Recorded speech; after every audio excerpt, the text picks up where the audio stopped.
Hello, hello, hello. Hello, hello. Nice place called Vertigo. Where's the camera at? Oh, wait a minute. Camera, I gotta turn the camera off. La la la la la la la la. Okay, called Vertigo. Oh, that's my terrible singing. Where's the camera at? Oh, wait a minute. Camera, I gotta turn the camera. Okay, that's my terrible singing. I am here. And let's put the camera on. Okay. Howdy, folks. How are you? Hello, hi, and welcome, folks. My name is RPJ, and this is RPJ Show Live by way of Johnathan Steele. How are you? How you doing? What's up? What's going on with you? Me? Looked in the dictionary, and I think the best word that describes me and how I'm doing and how I'm feeling is, and I looked very hard, very aggressively. The word that I'm coming up with is swell. I am doing swell, folks. Thank you for asking about me. Thank you for even caring about your favorite God King, your only God King, RPJ. And yes, I missed a few days. I have missed a few days, and I do apologize for that. I got terribly, terribly busy, and it was just unfortunate. I just couldn't get out of my own way, folks. But it's stuff that I needed to do. But also, my girl was leaving. She left me, and no, she went away on vacation, and I had to stay here because I got work. I got my clients. I got responsibilities. This is how I make the money. And quite frankly, it's really more of a trip for her to go enjoy herself. So, and I get time now to shoot more videos. Hello, Simply Deep. And yeah, I get to shoot more videos. I get to do anything I want to with my time. You know, when I have free time, I don't have to do certain things. I can do whatever I want. And I have a list of stuff, of topics, questions. I've been doing some interviews that I will be posting. You know, I did a few interviews. I think tomorrow I will have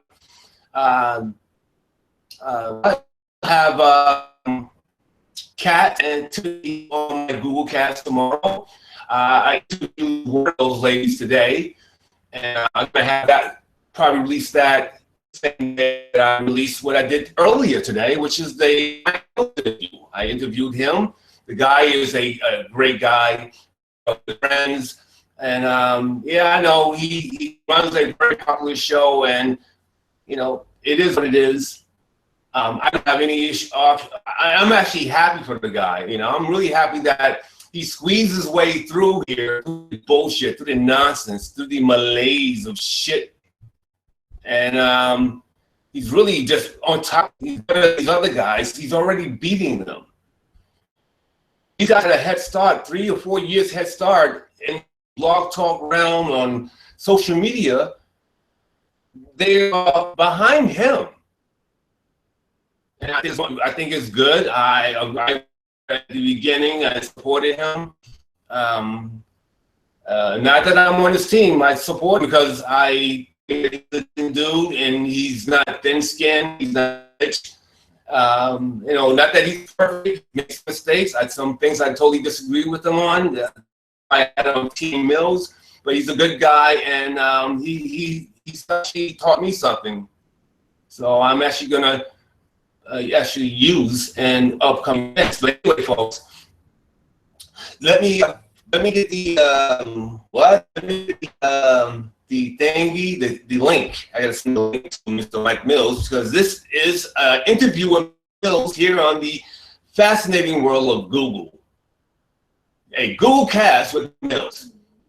And yeah, I'm going to be asking him some questions. Again, I don't take myself seriously. And you'll come to find out that Mike Millz don't take himself that seriously. Well, I know there's a lot of you guys out there that love him or hate him like you love or hate me. Well, you shouldn't really hate me. I'm a great guy. But you might hate Mike Millz. You may love him. You may be indifferent to him. It may be, but just check him out. You're going to hear a different perspective than you hear from the other jackasses. And maybe that would help some of you guys in figuring out what do you want to waste your time at? Where do you want to waste your free time at? Do you want to waste your free time with these jackasses that can't rub two nickels together, that have a drug issue, have their girl has a drug issue, or this other jackass who's got clearly some medical issues going on with his head, his face, his eyes close together. It's obviously something wrong intellectually. He writes a 2-year-old. He probably cannot read. There's some things going on with some of these guys out there that why would you want to waste your time watching and listening to these particular morons? And I say, hey, what you got to say? That's what I say. I say, hey, what you got to say? Okay, I gotta find my Facebook again, folks. For some reason, I don't see my Facebook here, and I gotta send the link off to Mr. Michael Millz. And you know, that's one thing I didn't know. I should really ask him, was that his real name? Now, it's probably not his real name, obviously, because I'm sure the rat-faced fiends and would have said something by now. Hold on, I think I sent him the wrong fucking link. Sure. Okay, hold on. Let me make sure this is the right link. Okay, copy. Let me see if this is the right link. All right, paste again. Yeah, I think this is the right link. Sign in Google, I think, right? Yeah, anyway.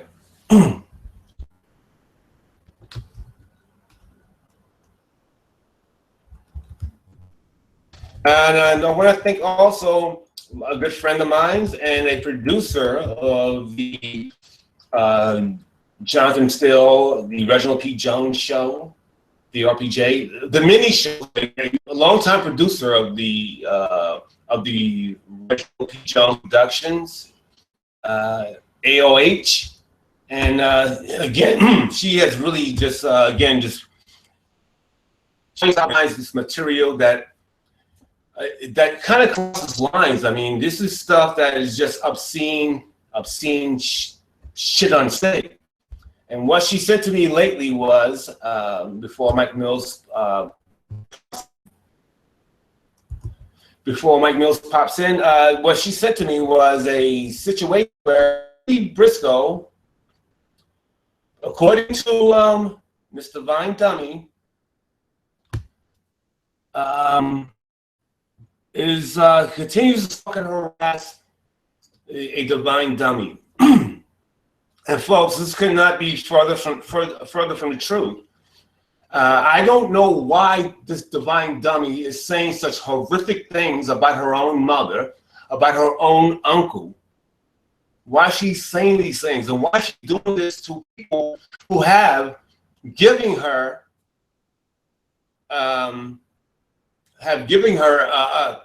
resources in the past to help her and her family. This woman, Sherry Briscoe, grandma, has taken the kids on 2 different occasions, so 2007 and 2010, and the summer of 2015 to the summer of 2016, she's taking the kids off her hands. She was, when Divine Dummy dumped and abandoned the kids, the grandma took care of the kids. Grandma paid her own money out of her own pocket. Divine Dummy did nothing to even aid in giving the kids some money so they can be taken care of. And she got nerve to be mad about that. Divine Dummy is mad that the grandma needs money to take care of her kids. That she's abandoned twice now. Come on, man, this is insane talk. It doesn't make any sense. And then she goes out here in the public, the fucking things that she says, it's just fucking bold, stupid shit, yo. Nah, I mean, it's just terrible shit. And I just don't know what's going on with her. They say that, I talked to friends of hers, and believe it or not, she had a couple of friends at one point, and she is a lonely woman. If you look at her past, she has been a terribly lonely woman. She has not many friends. She has never had many friends. And she clings on to her friendship differently. However, being that she's borderline personality disorder and cannot maintain those relationships with people for long periods of time, she has to fuck it up. She will fuck it up because of her mental and emotional state. So, folks, I don't know what it is that we can do to get her not to talk ill of our own parents, of our own mother and father. I don't know what we can do to help out that situation. Like I said in a video, I fear there's nothing that we can do. And I think that maybe what we have to do as a collective is to really, I think that we should flag down maybe some of her channels. Flag down her Facebook. When she says things are nasty and inappropriate, even to someone else, that's not even us, I think that we have a right to flag us down as seeing some immoral, vulgar activities. And I don't think the grandma is entitled to have nonsense spewed about her when she's the only one taking care of the kids out of her own pocket. And that's the killer. I don't understand why the Divine Dummy didn't even send money to her kids. To send money to her grandma to take care of her kids that she abandoned. I just think this is fucking bizarre behaviors, and I just don't understand it, my mind. I don't understand it.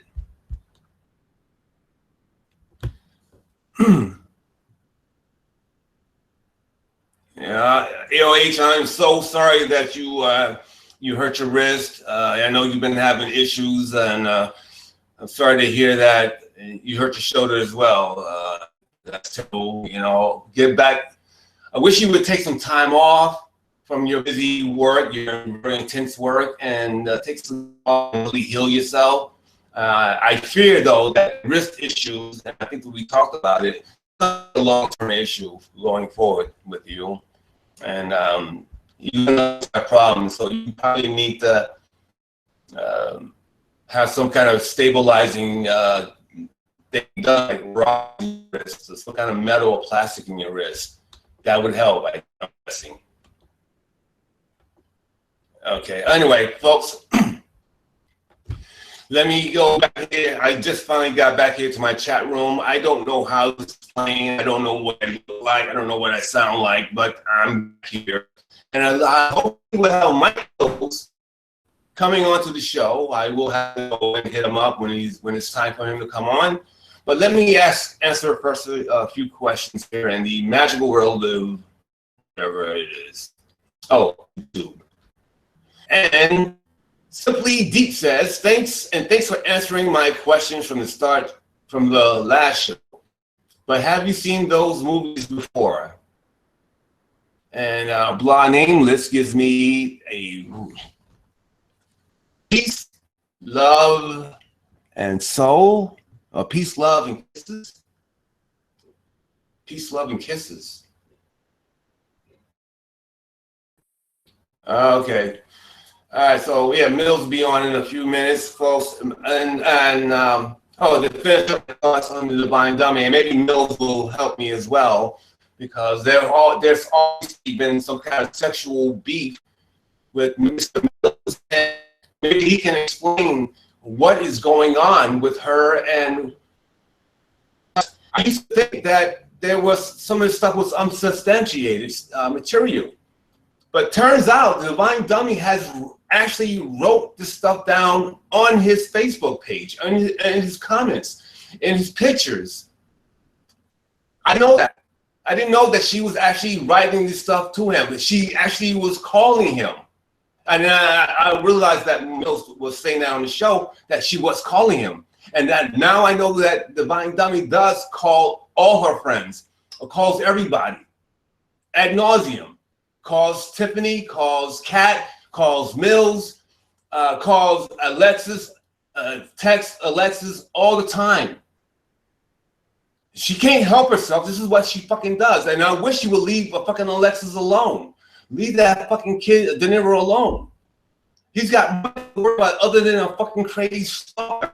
This is not his problem. Hey, what's up, Stephen Ransom? What's up, Ransom? I'm glad you reached out to me. I'm glad you participated in our friendship again. I really do appreciate that, and I love having you here. I love, that you're around. Bring up the level of intelligence, and it makes, I feel good that you're around, and I know that I should be speaking at a higher standard. Although I do know, as you pointed out as well, I meet the feed the audience from time to time.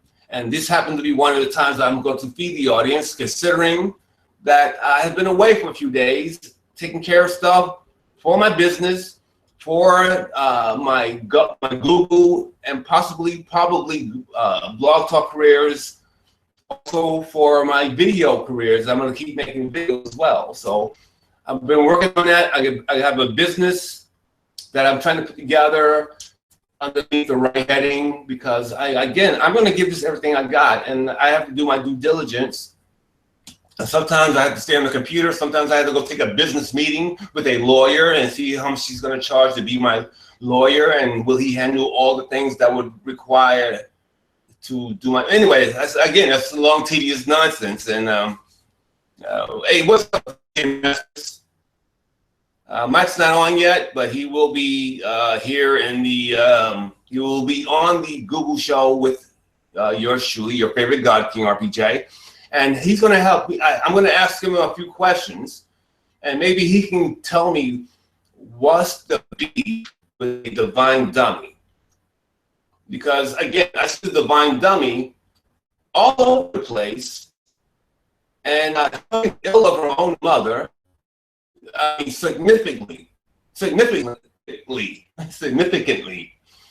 talking about her own mother. And I think, folks, again, we need to flag down that stuff, because it's not fair for her to talk this nonsense about her own mother, again, who has taken the kids off her hands when she has abandoned them two different times. 2007 and 2010, Divine Dummy abandoned her kids.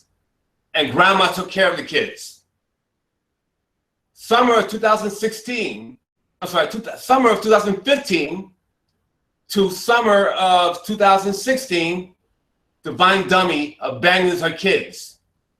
Who's there again? Picking up the pieces is Divine Dummy's mom, Sherry Briscoe. When Divine Dummy was running out of money and she needed a few bucks, who gave her money? Well, it was Reggie Briscoe, or Reginald Briscoe, and Sherry Briscoe. And the fucked up thing about that is, Dummy didn't offer her own mother a dime to take care of Divine Dummy's kids. Not one dime.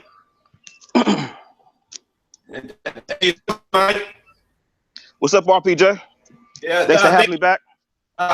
You are a huge star, and I'm lucky to get a star of your magnitude on my platform. I mean, how much I had to pay you? Hey, man, I totally agree. I am a huge star, and I'm worth millions. But for you, it's for free today, man. Man, you know what? You honor me, sir. I really do appreciate that. Mike Millz is a guy who's really making waves all over the place. As I said earlier, he's been doing blog talk for just a short time compared to other guys who've been doing blog talk shows for 3 or 4 years. So, hey, Millz, so tell me the secret of your success. I guess just being myself, I just be myself. Just fucking sincere when I say things. A lot of my listeners tell me they believe I'm sincere.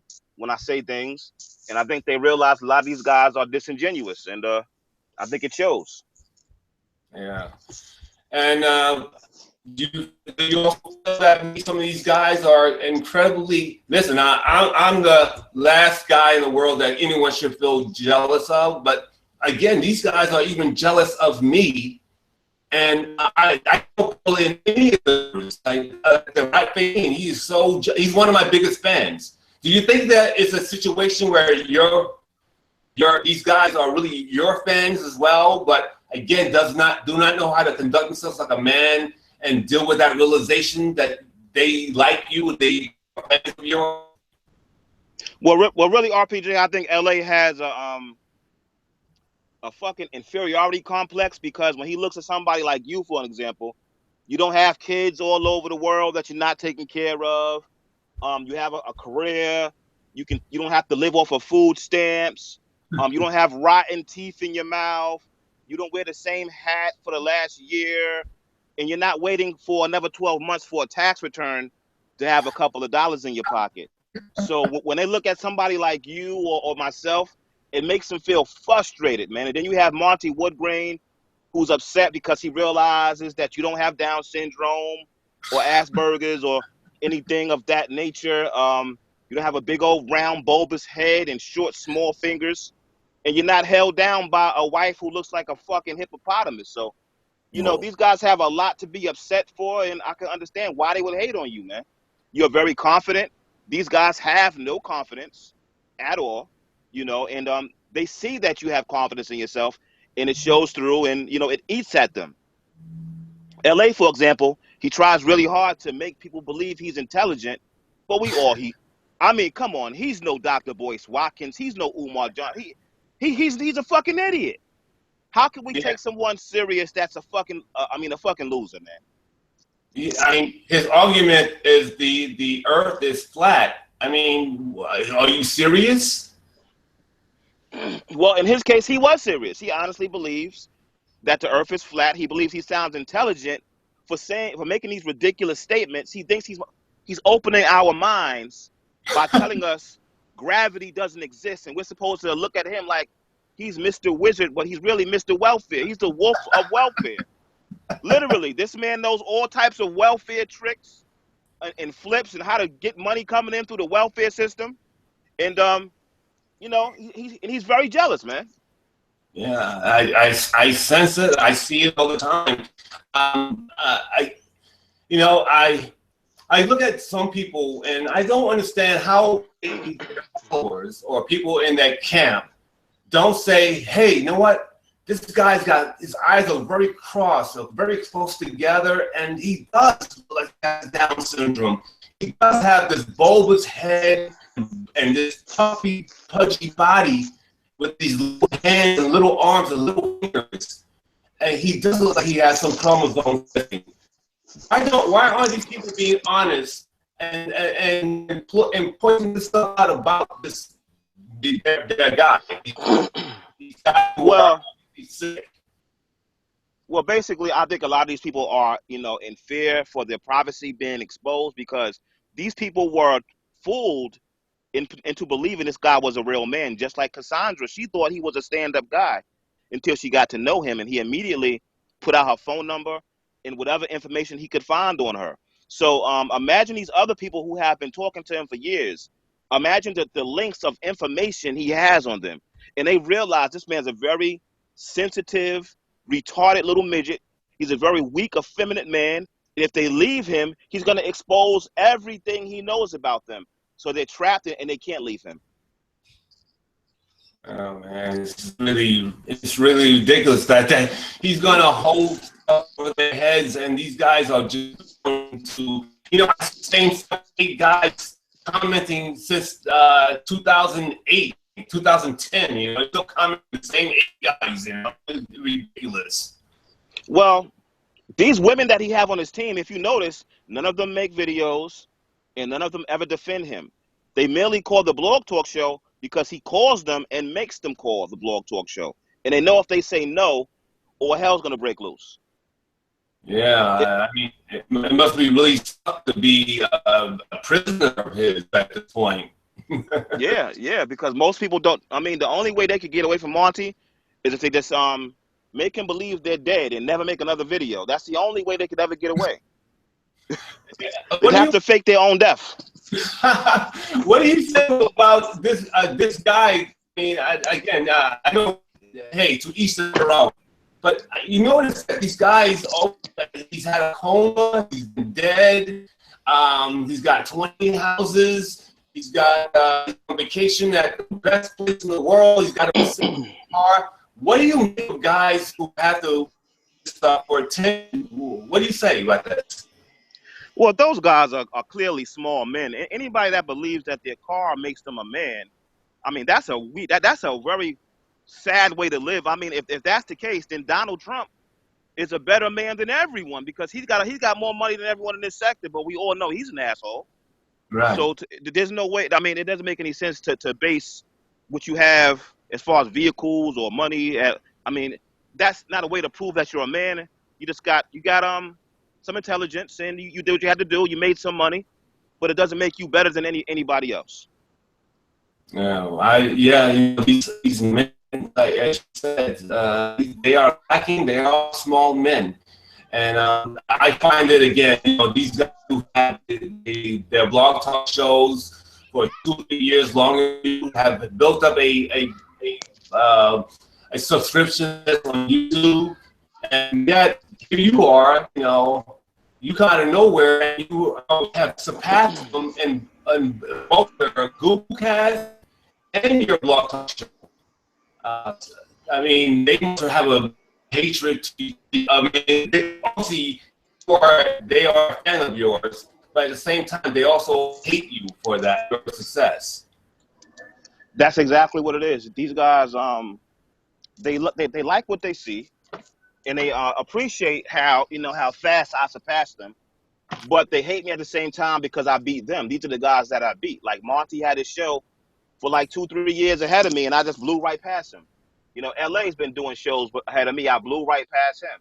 So what they have to do is they have to maintain their flagging. They have to keep making sure they flag me down. But what they don't realize is this isn't my life. I'm not going to lose any sleep. I'll just make a new channel and keep it moving. Right. These men, on the other hand, this is their life. This is what makes LA feels like. This makes LA feel like he's a man, because he has nothing else going on in his real life, man. Nothing else going. He can't take care of his kids nor himself. Well, I have Jimmy here in the chat room, and Jimmy says the federal government came by my house to interview me because he called them anonymously and I had videos saying I was in ISIS and threatening to kill people. That was just. Yeah, I heard about that. Yeah, I heard about that as well. That he would do this shit. I think he's I mean, what do you say? I mean, I know what I'm going to say about him, but what do you got to say about a guy who has snitch buddies on his path or anyone? This is why you cannot have dealings with somebody like Monty Woodgrain. You have to cut him off completely. It's not worth it to do videos about him. The guy's he's a weak ass man, and that shit he did, it proves it. If he really had a problem with Jimmy, he should have went and seen him face to face and handled it and handled whatever the issue was. But like a woman who got beat by her husband, he had to call the police. Like a woman who just got abused. This is a man versus another man who offered to come meet you face to face. You should just accept the offer and meet him, and whatever happens, happen. But you don't call the fucking police over some fucking YouTube video. Come on, man. Especially when you do some of the worst YouTube videos that have ever been fucking done. Exactly. This guy is the one of the shittiest guys on this on YouTube. Period. I mean, I seen him talk about a kid that's been sick who has special needs. I seen him jump on a kid with special needs. He's talked about people's deceased parents. He's talked about people's deceased daughters. He's photoshopped people's daughters' face on pornographic photos. He's dropped people's documents. I mean, he's talked about people who had miscarriages. He's made fun of people's miscarriages. Oh my God, jeez. Jeez Louise. Hey, what up, guy? Hey, what's up, Jimmy? Hey, guys. What up, Mike? What's up, Jimmy?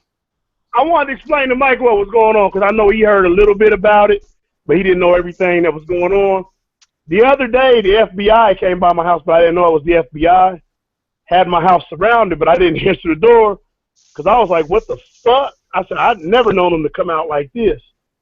So I called the police station to find out what was going on, and they had my address, but they didn't have my name, and they said the FBI wanted to do an interview, and the police came to assist us.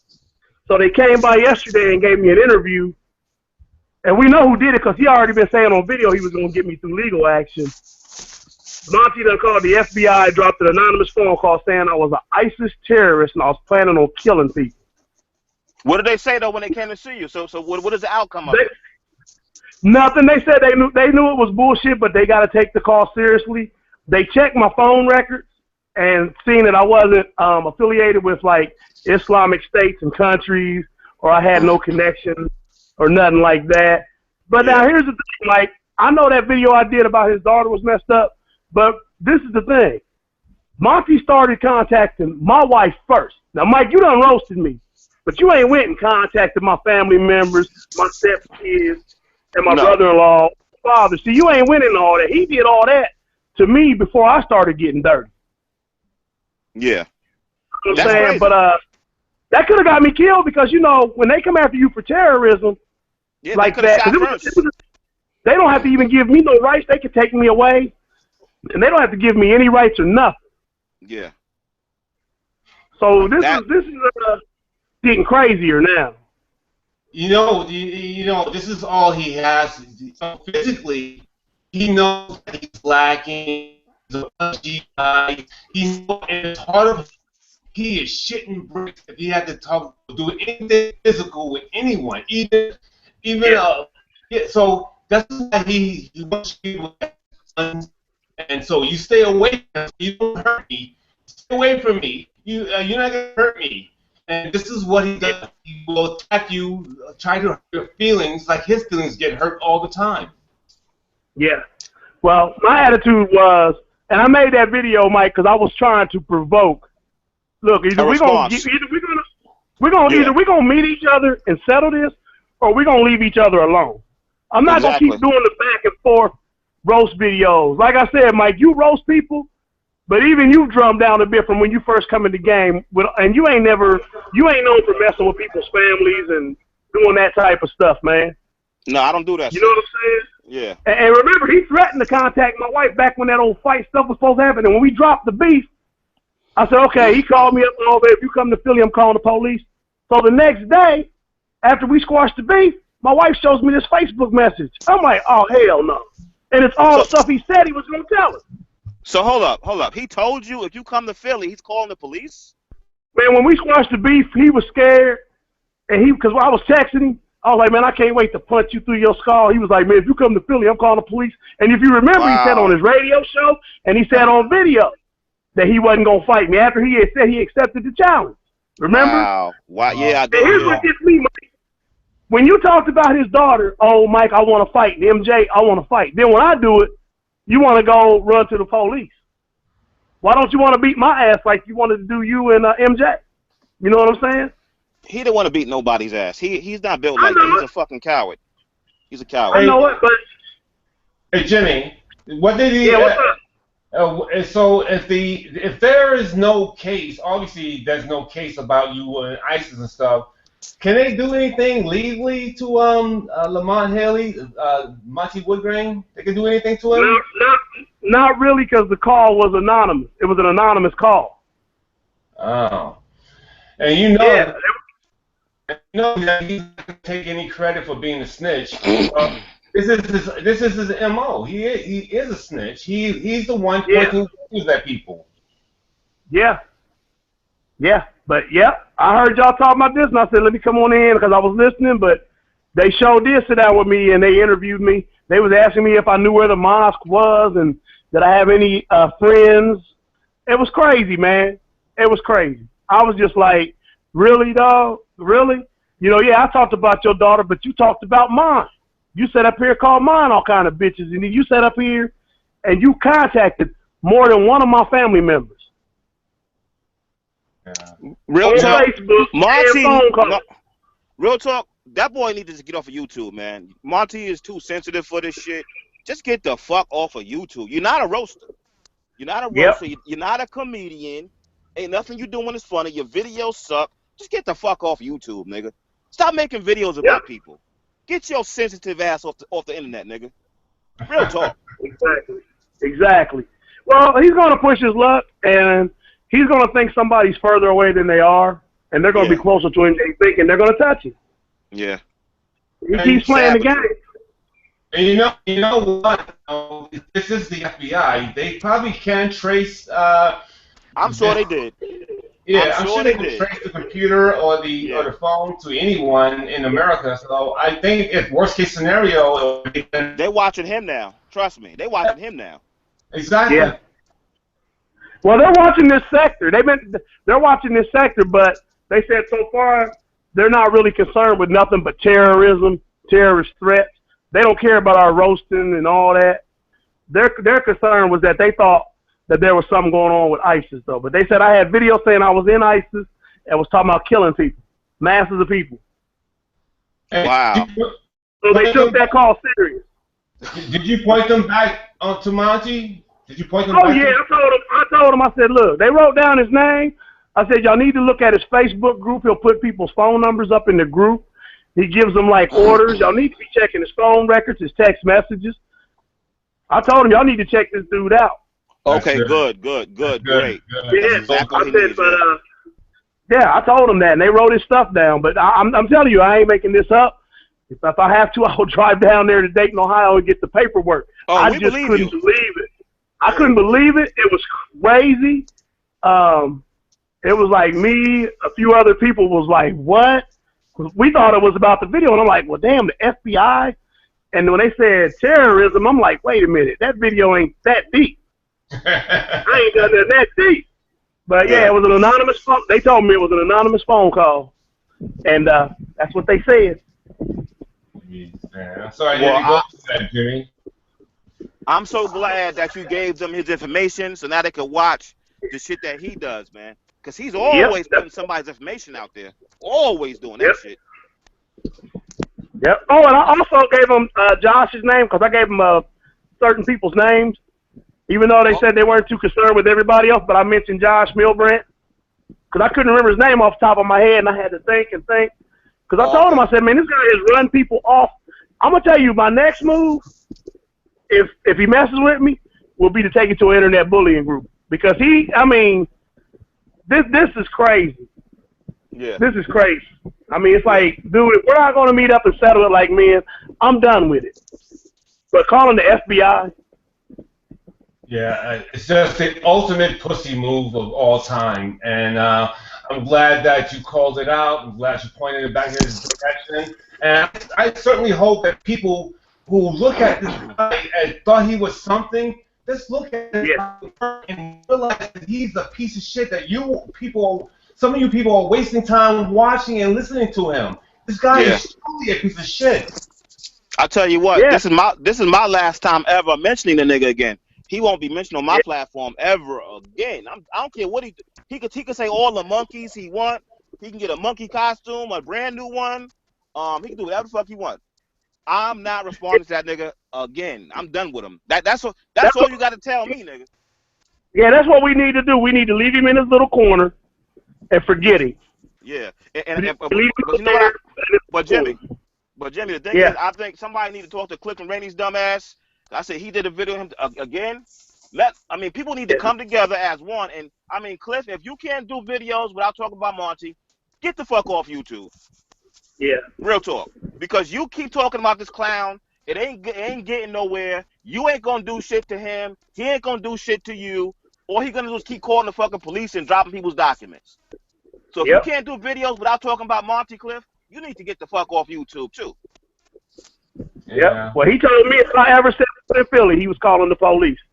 So there's not gonna be all that hype about a fight and all that. That's why I did the video like I did, Mike, to provoke him. Because remember, he was talking about he wanted to fight you. Yeah. If I do something worse than Mike Millz, I'm gonna put him in a position where he can come back and roast me. but it ain't gonna have that same thing. He gonna have to come back on some hard shit. But instead, he pulled this. He pulled this side move. Yeah, I certainly won't mention him again, and I don't do business with him anyway. I don't do his show. I won't give him the credit of having me on his show. So I don't deal with the dude. I want him to do one thing. I want him to promote me on his platform, and he will in a few minutes. In a few days, he's going to promote me. And, he will. Other than that, I don't want nothing to do with the guy. I don't do business with him. You know what? I'm glad you brought that up, Reggie, because you don't even mention him in every. I guess he still brings you up. They said he still can't keep you out of his mouth. That's good. That's exactly what I want. I knew that he was going to keep promoting me. I already told people all I have to do is I said he's easy to manipulate. I've already done this twice to him already. Now here's the third time I'm manipulating him to promote me. What a dick. Yeah. Yeah. Anyway. I think he needs Mike, though. He needs Mike in L.A. Y'all give him the most.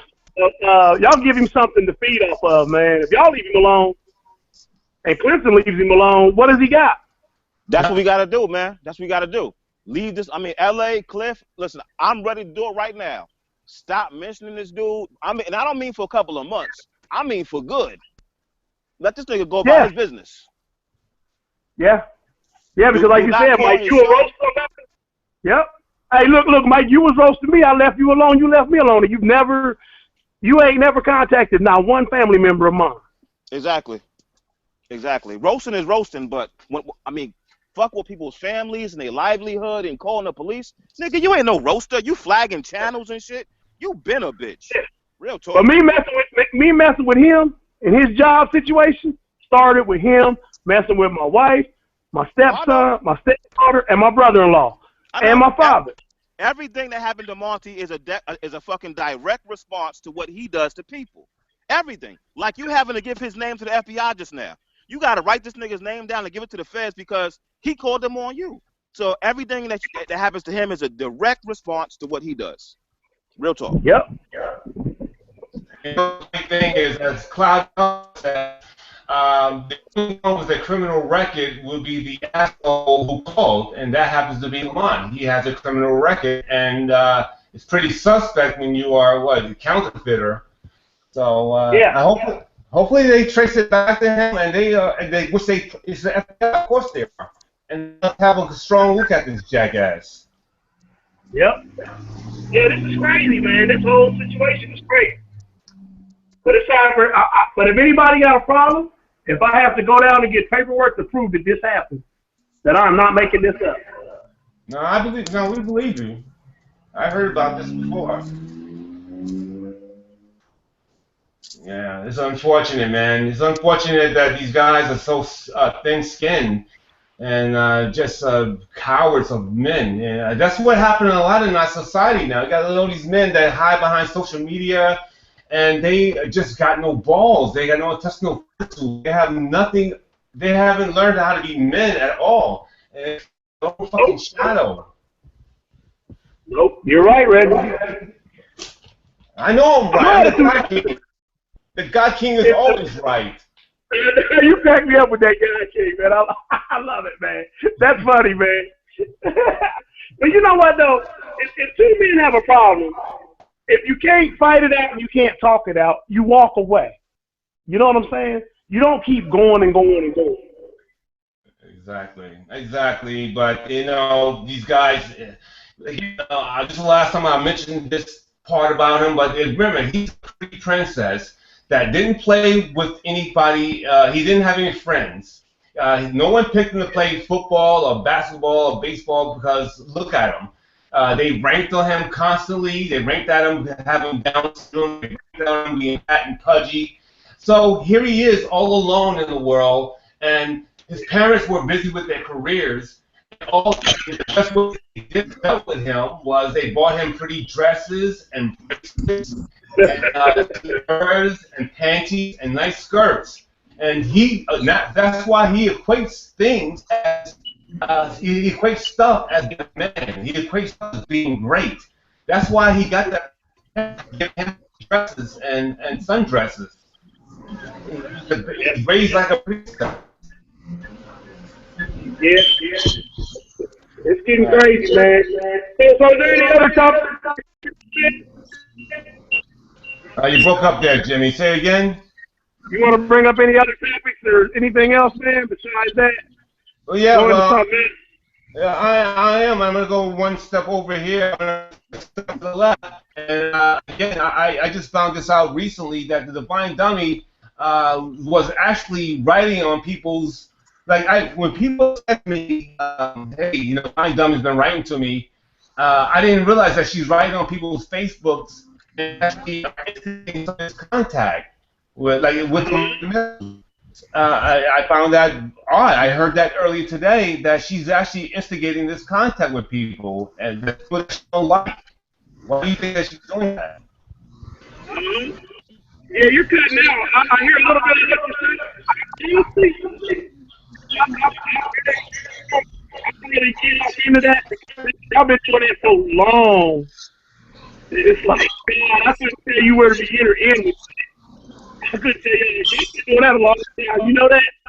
I mean, y'all been looking at it, man. Yeah. I mean, I heard, I hear you. I hear you. We just getting. What's up there, Jack Napier? What's up there, Clouded Color? And geez, who I missed just now? Pugsley Adams. I said hello and hello to Adam Whitback. Hello, everyone. And welcome to the RPJ show live by way of Johnathan Steele. Thank you guys for showing up and listening. Jimmy and Mike, thank you guys again for showing up here.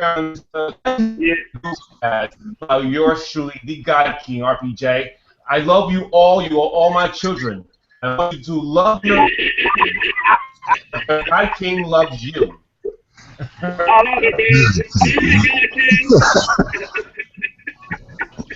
Reggie, you silly, man. Sorry, I can't help myself. No, this is too much for me, man. Thank you, folks. Thank you. And listen,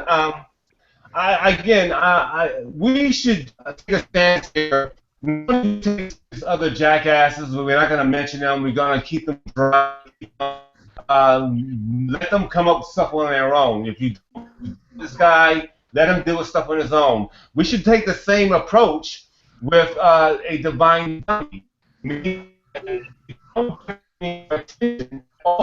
No matter what she does, just really give her no attention. I mean, if she goes online and like beats her kids up or something like that, we got to talk about it, obviously. But what she's doing with her own mother is just obscene. Remember, this is a mom. Grandma is a woman that has taken her kids twice in when Divine Dummy has abandoned her kids. And so I think we need to really, if we see something disgusting, maybe flag that stuff down. I mean, it's not about us. It's about a woman who took in the kids twice, from 2007 to 2010. From the summer of 2015 to the summer of 2016, she has taken in those kids when they were abandoned. Divine Dummy gave her no money to take care of her own kids. So I think that we should really take an approach here and flag down her material and not discuss her anymore as well. Just leave her in the dark as well.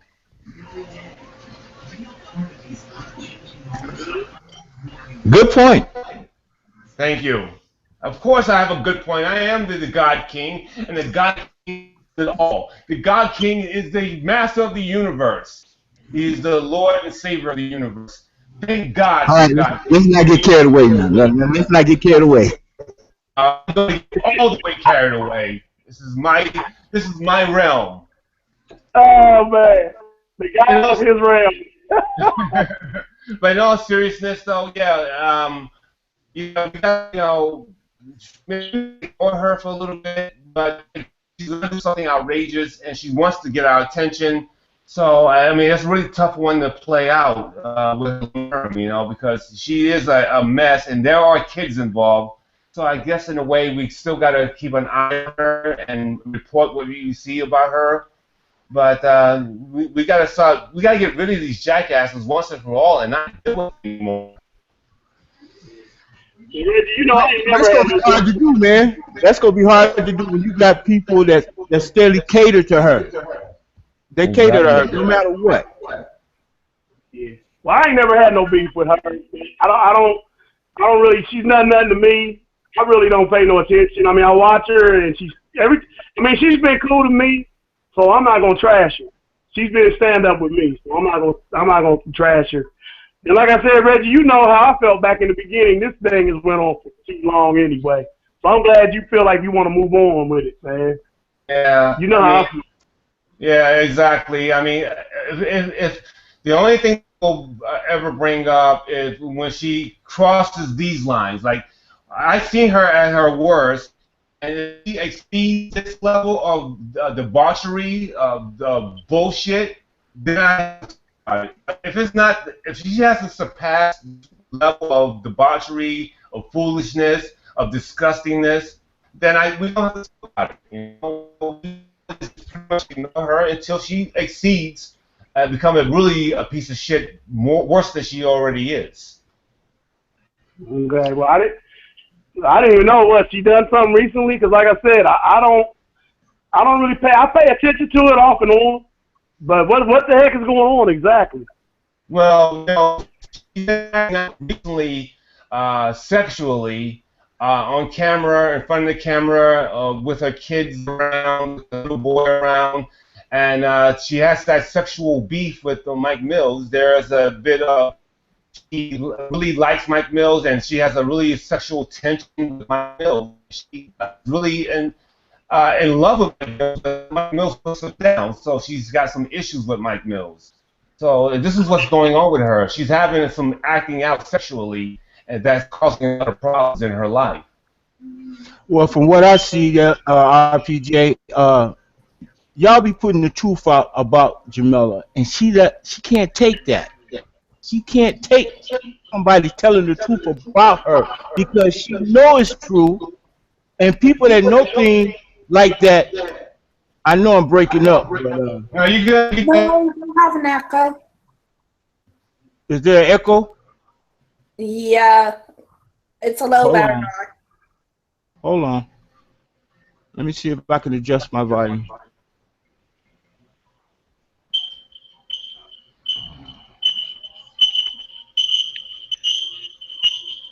Yeah, Jason there? Who was that? Jason?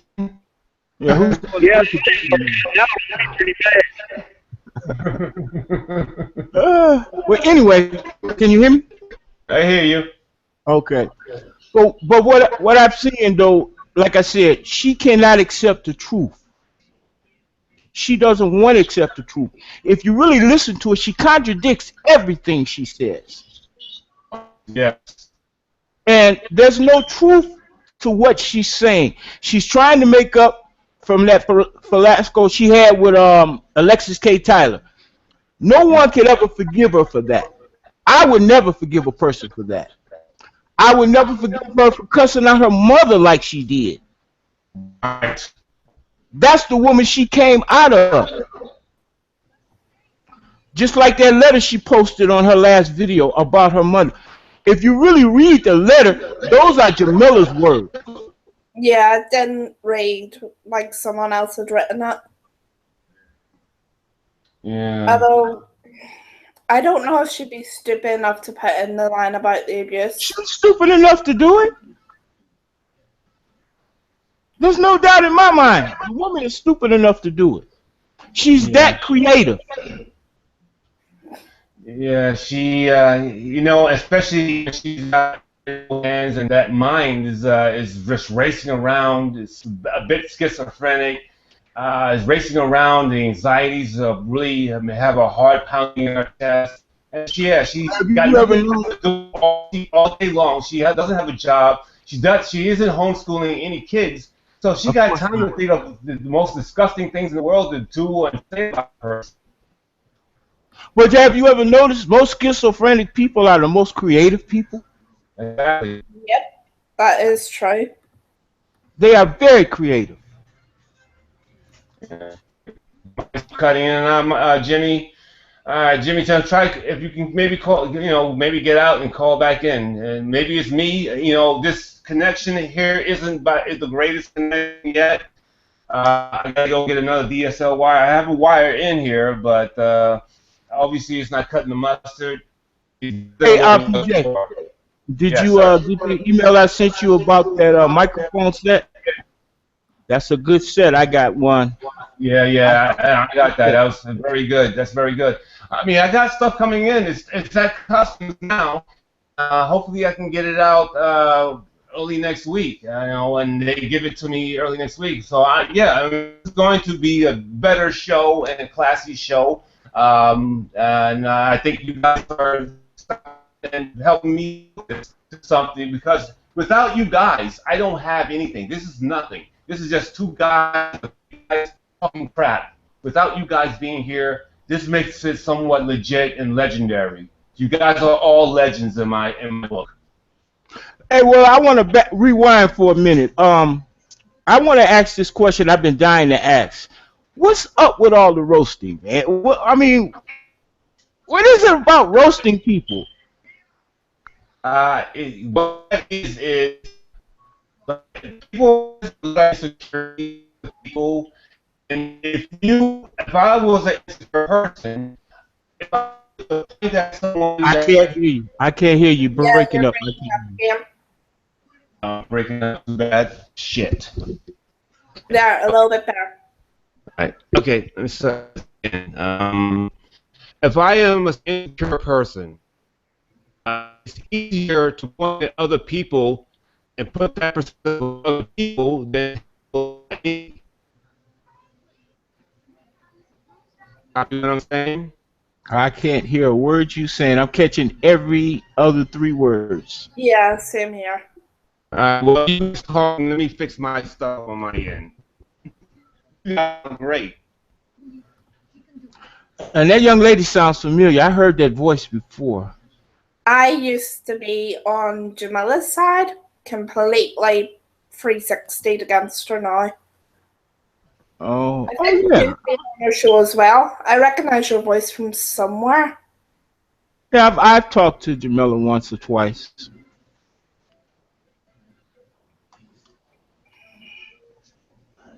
But she's not, like I said, she's not the type of person that wants to listen to anyone. No, she's not. But the best thing to do is to really ignore her, because, like they say, if you ignore the devil, he will flee. So if people stop engaging with Jamila, she probably, it's a slight chance, but she probably will stop some of that craziness. I'm just worried about what extreme she'll go to try and basically prove everyone wrong. I seriously think she'll try and fake a pregnancy.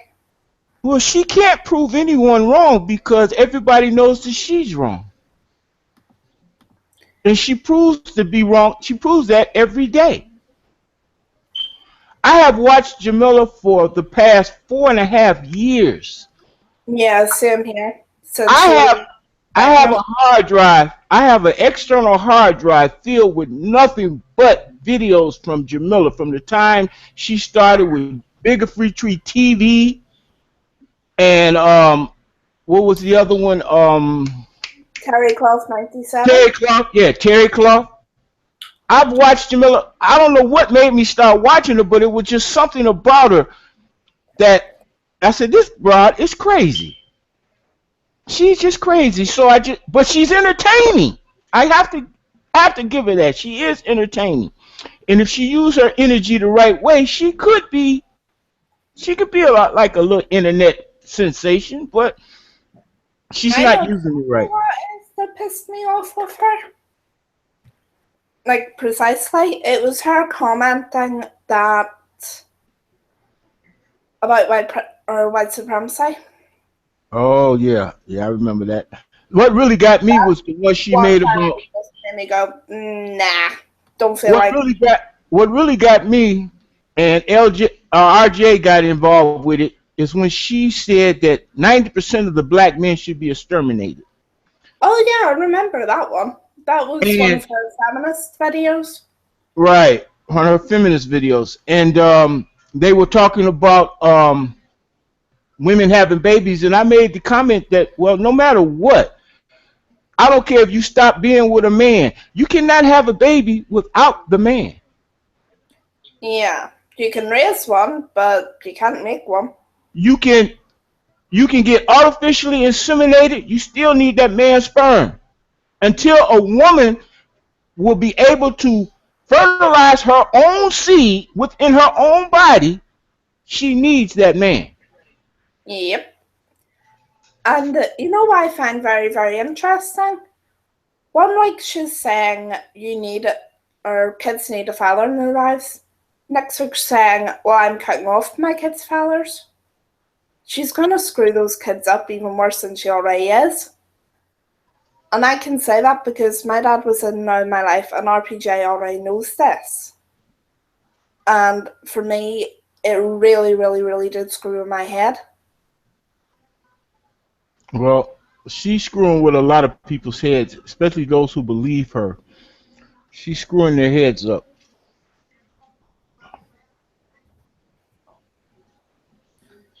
Has he had to reset by any chance? Probably. RPJ, are you there? I see you, but I don't hear you. Yeah, same here. Damn it. Sorry about that. Sorry about that. I was on time. What was funny, though, a few days ago, Vic Damone actually was talking to her and finally answered questions of Vic Damone's, and Vic Damone easily played with her and showed her for the fucking fool that she was. So revelation see and hear that she's being played out and made it look like a fucking fool. And I think that the problem here, again, with that is that she doesn't feel any shame. Because if she felt shame, she wouldn't do lots of the shit that she's doing. Right. There is no shame. There is no shame. There is. Right. There is none. And she's an exhibitionist. Quiet as is kept. No, I actually don't know if she's an exhibitionist per se, but I think there's a lot of sexual acting out because that's part of the her needs. She was when she was younger, she has been abused. She was molested and advantage of a kid. That you can clearly see in her. But she does still act out sexually because of that, and she really can't control herself. So this is why she will masturbate on top of her son, or be dressed in front of her children. Yeah, but you're right because she grew up in that environment. She does tell some of the truth about herself. She does do that. She will expose some of the truth about herself. She grew up in that environment. And then she backpedals. Right. I remember the first video she made about her mother. So I think it was when she was pregnant with Jacob. She made one then, bashing her, but she wasn't so obvious. And then as she started to go into the feminist stuff, that's when her real colours really, really did show. Well, her very first video that she did was the video she entitled "You Should Blame Your Parents." Yep. That one. But like I said, I have about 250 of her videos. Whoa! Do you have the next one by any chance? And I study those videos. I watch those videos over and over because I did a profile on her once on a channel that I had on YouTube, but it got flagged down and it got deleted. But it don't matter. But yeah, I did a whole complete profile on her. And what you come up with? She's narcissistic, schizophrenic. She's bipolar. I mean, she's the whole 9 yards, and then some. You know, it's funny that you mention all those things because I was having a conversation earlier with Tiffany. I think it was Kat. I was having a conversation with her because she interviewed with me.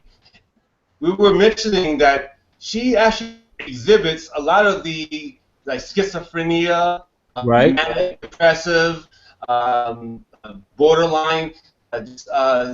She has so many things going on with her that it's really to kind of pin her down on one thing or the Well, other. I can say borderline is an understatement. Definitely. Oh, That's a I mean, I definite. have to go with someone with bipolar, and even she doesn't act like that. Pugsley Adams said, Grissom is an expert on the rare Jabberfest, while in its preferred habitat, the nasty bedroom. Ow. Yes. That's You funny. know, I checked out her tarot card channel, right? I checked that out, and on that tarot card channel, now I checked out a lot of other females who do the same thing. Now, I don't really believe in tarot cards and witchcraft. I don't believe in that I stuff. don't know. You know, I find it all crazy to me. But anyway, matter of fact, that's what gypsies used to do back in the day. They And, still do. Some of them will. huh? Some gypsies still will. That's, I think, why she's starting to jump onto that. I still didn't hear you. Some gypsies still go into the whole tarot card, psychic, all of that. That's why I think she still jumps into that. You know, a lot of things about Jamila, she isn't special by any stretch of the imagination, and because of her growing up and her surroundings, and yet in her being abused and molested, she's an ordinary person that's severely damaged. So this is why she conducts herself in such a way that she is a fairy, a witch, a cloud, mushroom, An skittle, angel and a gypsy are the two new ones. a gondolin, you know, a goblin. This is why she makes herself to be special. To her, her life is just so ordinary and painful. Well, explain to me this. Explain this to me. How can a person that makes over $50,000 She said a month. She makes this a month. Well, how come? How come if you make over $50,000 a month, how come you can't get your car fixed? Listen, obviously she's not telling the truth on that. You know, me talking to her mother, and her mother has put out some information as well, and I think her grandmother's information that Divine Money has been defrauding at least twice and welfare fraud at least twice. So, Yeah, and she also put out that she never had a police record, but that's a lie. Oh, yeah. And it's not that hard to find that information out. tell me about that. I don't know that. But you best believe it. Best believe tomorrow there will be a video. There will be a video posted tomorrow about this hangout. Tell me about the police record. I want to know. There will be. She says she doesn't listen to you or Mike, but that's a lie. She does. She listens to everybody. Absolutely. She listens to everyone because she wants to hear what people are saying about her. She Right. can't help herself. I listen to RPJ and Cassandra, and that's about it. Right. And Raven Well, as well. It's hard to tell Raven not to bite. Raven, you know, she's very opinionated and very, yeah. But please tell me about this her police record. I don't know this.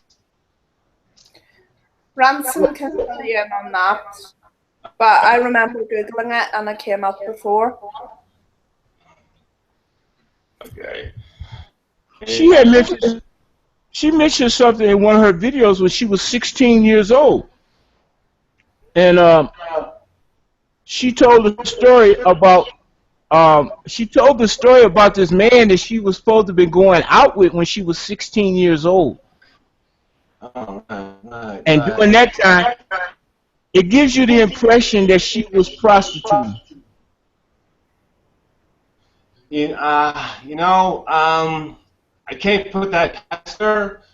I do know because she has acted out sexually her entire life. You also have to remember she didn't have any friends and she didn't have any boyfriends other than her acting out sexually. Well, she had a boyfriend because in that video that I sent you, she had a boyfriend because she talks about how her father beat her because she spent the night at her boyfriend's house. Oh yeah, I remember that video. Right. I'm just talking about in general, and most of the time in her life, her teenage years, I mean, she didn't have relations like that other than her sexually to these boys and men, grown men. Okay. I can see that. Yes. I can see that. Well, like I said, when she was 16, she was with a grown man. According to her, when she was 8, she was raped. I can't put that past it. You know, what I will say is that she blames her mother for letting men go into her room, and I think that's a bunch of bullshit. But I do believe that she was assaulted. I think she was assaulted by somebody in the family. Yeah, I believe that. Yeah, she mentions that all the time, and that seems to be the most consistent story she tells. So I only believe that. Well, she tells that so vividly. Right. When she tells that story, she tells it so vividly, so there's got to be a grain of truth in it.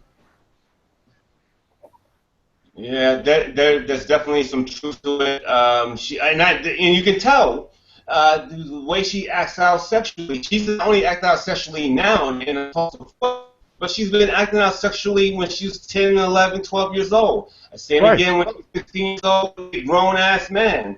This is just a tool for her, and she gets to reenact playing around with her vagina, and she doesn't. It's a tool to get men close to her, get somebody close to her at this point, and she can't help herself. Yeah. But that last video she did about alcoholism, if you really pay attention to it, it really didn't make sense to me. But everything that she was saying, it reflected back to De Niro. Yeah. Of course it did. She can't keep his name out of her mouth for more than 24 hours. Yeah. You know, I also not only have problems with the Jamila Divine Dummy herself, but then there are people every once in a while that's going to, cape for her, will come to her rescue, enable her, and Scapegoat Arch says, I can't stand Afro Queen. And he says that to Matt Whippass. And there's people like Afro Queen who has her own incredible mental problems and emotional problems that is teaming up with a Divine Dummy who has severe mental and emotional problems. Well, RPJ, birds of a feather flock together. There you go. So, I mean, come on now. It's insanity. The only people that can say they kind of believe what Jamila's saying are those who are not a part of it. If they're just coming into it for the first time, yes, she sounds believable. She really does. If you hear it for the first time. Yeah, I just think that you of course, this relationship between the two of them won't last. As you know, nothing lasts in Jamila's world. She cannot maintain her friendship with anyone for long periods of time. And now two sick people are friends with each other, so that's going to end in disaster. That's right, the blind leading the blind. All right. The retarded and the blind leading the retarded and the blind. All right, God King. Ta-da! The God King has spoken. But yeah, folks, hopefully at this point in time, we've all kind of got our heads around the chaos that is Divine Dummy Jamila Briscoe, and we should not respond to her unless she does something to exceed her lowness, or how low she can go. Other than that, we should not leave her be. Let her go about her business and talk about whatever she talks about, and just ignore her. Right.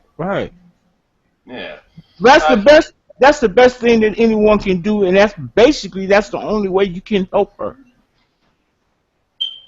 Oh, hold on a second. Madam Whipass, is that yeah, that's fine with me now. I'm paying attention to both sides. Hope is you saying that Divine Dummy is at the JT Riley group, and she posted my YouTube page and asking folks about RPJ, the God King down? Yep, apparently so. Yeah, she's gonna do that. She's gonna do that. Why would you want me down when I'm trying to help her? Because you're She doesn't. Like I told you, like I said, the truth hurts. The truth hurts, and that's just another example. The truth hurts her. Ransom, do you not also think, though, that alcohol video, a lot of it reflects right back to Jamila herself? Say that again, darling. You know the alcohol video? I kind of listened along with it, and a lot of the things she was saying, she's saying them about herself as well. Look at everything that happened. She's talking about herself as well. Basically, in all her videos, if you really listen to it very closely, she's talking about herself. Yeah, and then she's reflecting it on everyone else. On everybody else, right. Okay, all apologies to Madam Whitbass. Apparently, I misread what you just wrote, so just strike that from the record of what I just said. Madam Whitbass, I misinterpreted what she said, and we're moving forward. So forget I said that about anything that I just said. What? Oh, Afro Queen is trying to get me flag downs. Okay, I got it now. I got it. I'm stupid. I wasn't paying attention. I got it. Thank you guys. So this is why I need a great audience. They keep me in line, because sometimes your God Kings can go a little crazy in the head. Well, I don't see your chat. I'm not in your chat. Oh, that's okay. I have it opened on another tab, so Let's see if I can pop it up. Okay, I'm gonna pop up the chat. I want to see what people are saying. But see, me myself, I'm an observer.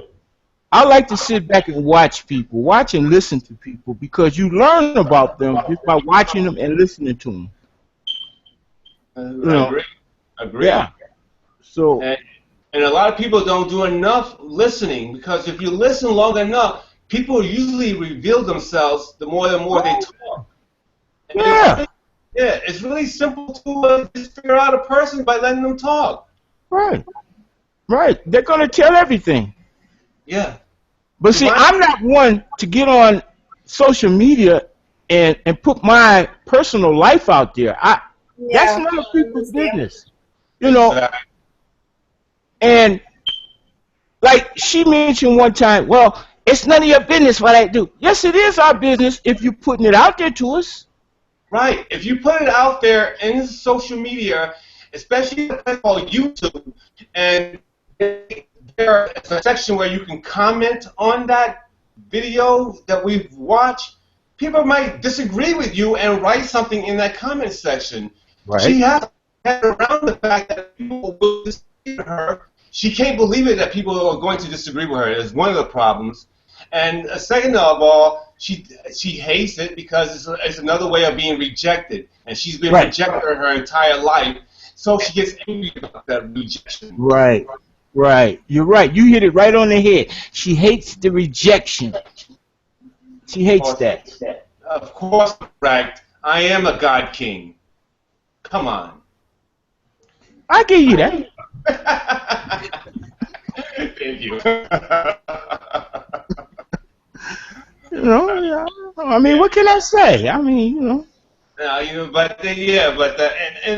know what? In all fairness, and I'm gonna be a devil's advocate here. I'm gonna try to be fair here as best I can. I'm gonna try to speak on her behalf. Let's say that a lot of things that have happened to her in her childhood was done and caused by her mother. Let's just say that, right? Okay. Mm-hmm. However, she's an adult now. She was an adult in her 20s. You still have to make adult decisions. Your brain should be hardwired as to an adult, especially by the time you're closing in on 40. You should be thinking like an adult. You should be just deal with your own children. So I don't give her any reason to be upset with mom based on her living conditions now, because no one told her to leave the resources of Kansas City behind to go be in a place in Georgia, so you talk to a man that you don't know, haven't talked to, and has anything to do with you, and you have no resources. You are poor in that situation because you did it to her. She did it to herself. Right. She did it to herself. She made that choice, Right. and she realizes it was a bad choice. She realized that. Yeah, but she wants to sit here and blame. She wants to blame Kat and Tiffany and Mike Millz and RPJ and some other trolls here, and she wants to blame all those people for her problems and her issues in life. But she is the cause of her issues in life. Right. And if I were to give her help to deal with the stuff that happened to her, it doesn't negate what she's doing to herself in the present. Well, let me ask you this. What does she think people are supposed to do? What does she actually think that? What does she think that we are actually supposed to do? We are supposed to, and this is what she wants, and a lot of women in this particular situation wants. She wants to be admired. She wants to be adored. She wants every word. She wants to be important. Every word that comes out of her mouth, she wants people to take in slowly and listen to her and give her a presence, give her our full attention. That's what she wants, and she wants that without equivocation. Well, I always learn you don't get what you want. You only get what you need. That sounds like a song. It is. Yeah, I was trying to say that's over a song. If it ain't a song, we'll make it. Yeah, you get what you want, you get what you need. Oh, baby. No, really. We as human beings, we only get what we really need, not what we want, because you can want a lot of things and you never get them. True. You know, so. Sorry about the vocal. I was readjusting my wrist splint. Yeah, I was just about to beat you for making that noise, but I apologize. I won't beat you. Hey, Cloud, is that your horse? Yeah, it is. It's an old photo, though, but it's one of my favorites. Yeah, she's got horses. Nice horse. Nice I like horses. horses. Yeah, we need to give the Divine Dummy a horse. That way, she will always have access to a penis. She'll probably throw a horn on it and call it a unicorn. Well, you're right. She wouldn't make it special. And yeah, we give her a horse. She can get around, and she can also have the strange sex that she kind of likes. She likes weird. Wow. Listen, hey, Mental image. she likes all types of weirdness going on. So I say just give her a horse. Let's put out the stud, and let's see what happens. And Ransom, I actually have videos on my own channel, so I do. But can I just add on to what you were both saying? She wants to put her crap out there, but doesn't want other people's opinions. But then she refuses to actually realize when she's basically royally fucked up and refuses to go back to Kansas City because she knows fine rightly all of the crap is going to hit the fan as soon as she goes there. Mm-hmm. Right. This is more about the case because I think a lot of this she realized that is a huge mistake, but she has a lease, and but now since she's talking crap about her own mother, doesn't have anywhere to go now. So now she's stuck in this abyss, abyss of poverty, and she doesn't have the skill set to like apologize and be meaningful in her apology to her mother.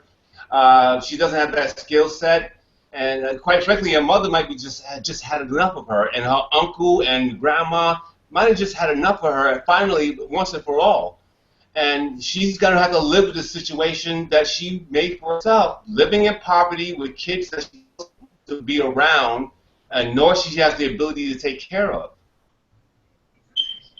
And it is crazy. You know, it is crazy. Now she's in a 2-bedroom apartment, 4 kids in a 2-bedroom apartment. Right. And the 2 daughters are sleeping in the same room with her. As well as that, Jacob's actually sleeping on the floor on a mattress. He was in a toddler bed because I remember seeing it. You're right. Like on the side a few days ago, and then all of a sudden it's disappeared. It's I'm like you guys earlier. I mean, not you guys, but I can see where there's some sadness here. But again, she is doing it to herself and to her own kids. I mean, that's why I get angry about it. That's why I keep pointing my perspective at her. Believe it or not, if she was only doing this to herself, I wouldn't have done, maybe I would have done like 2 videos in my entire life on the Divine Dummy, Jamila Briscoe. And maybe I would have done she had kids. And I am so glad that I perspective on her and at her for other people to go to CPS to her, have her wary of CPS coming, doing checks for the kids. At least we got that done. At least we got her where she go be tested. That's what we've done. That's what we've done as a group of people. We getting her help, we getting her tested, and we keeping her in line to help those kids out. We've done that based on what we've done by keeping the pressure on her. So I am proud of that. I'm proud to be part of that group of people that has took the authority to her and made her be a parent, at least in some way, shape, or form. So I applaud for doing that as well. Ray, I applaud you. I applaud myself. I applaud anyone that's kept that pressure on her. Yeah, but basically, there's really nothing anyone can do other than until she can get professional help. There's nothing that me, you, or anybody else can really do. You can talk to her till she's blue in the face. She's not gonna let that sink in. She lets some things sink in, but she won't let everything sink in. Because just like when they talked about Jacob needing a haircut, you see how quick she did? She cut his hair? Yep. Yep. See, some things sink in. But those are minute. Those things are very minute. Right. She's not going to let anything of real, what are the word I'm looking for? I'm looking for a word. Importance? Huh? Emotions? Of real importance? Well, emotions, I'm not going to even use the word emotions because emotions is nothing. It's just a feeling. That's all it is. Emotions are like flowers. Once you pick them, they die. Okay.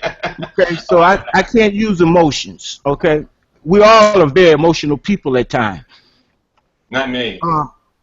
Well, anything of real substance and value based on morals and values, she's not going to let sink in. She's not going to accept it. Why? I don't know. That's crazy. Yeah. I think that again, it's all this. She looks at those things as rejection, and she has enough rejection to last her a lifetime based on what she thinks.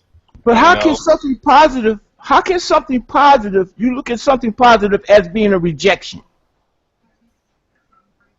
it's not what she wants. Remember, she wants what she wants when she wants. Again, she has a lot of immaturity in this woman who, again, if you when you listen to another interview I did earlier today, I did one with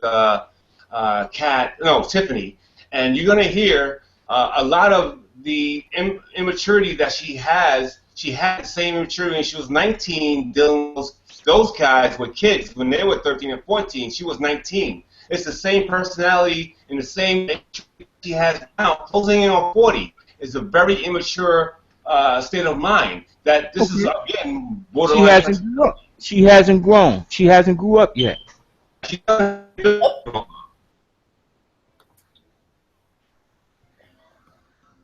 Hell, I'm 62 years old and I know better. Listen, I'm 86 years old, and look at me. No, really, I'm 62. Really, I'm 62 years old. Oh, you are? Yes, Oh, I'm 62 years old. I've seen a lot, done a lot.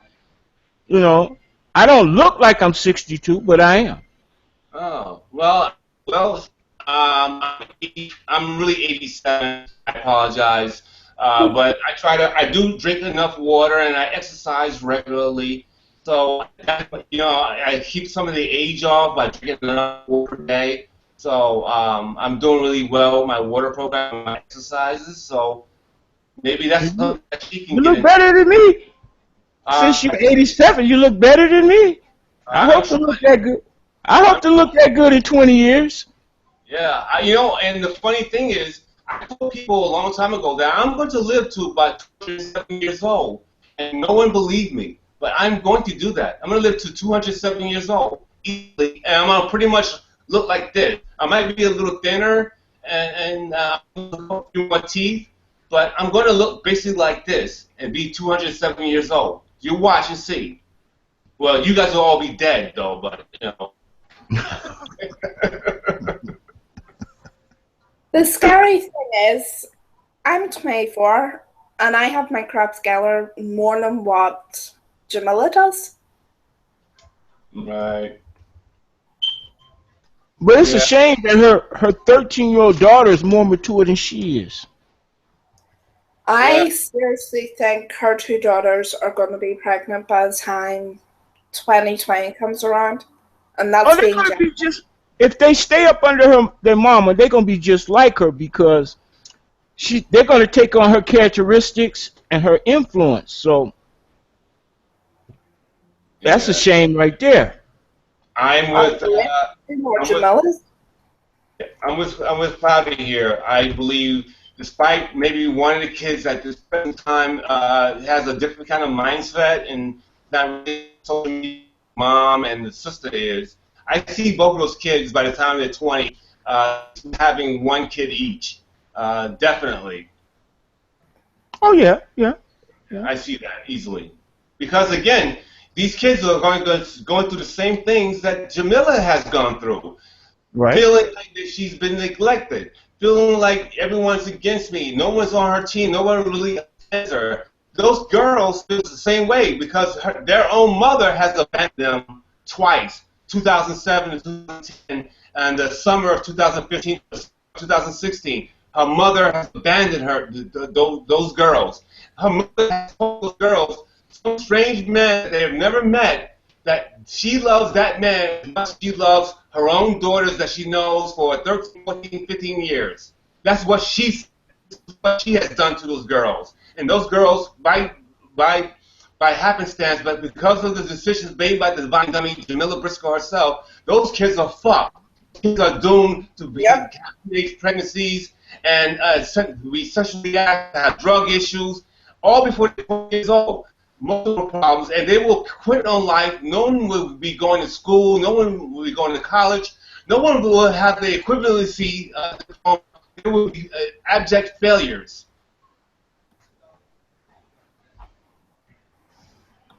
That's kind of strong, RJ, but yeah. It's RPJ. And you know what? RPJ. And it is strong.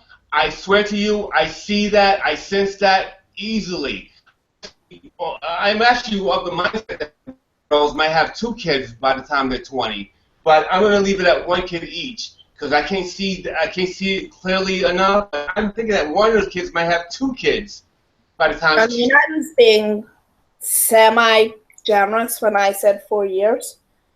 But the way they both behave, I seriously think it's going to be sooner than that. And it sucks to say that because they're both smart girls. But living with her, that's just poison.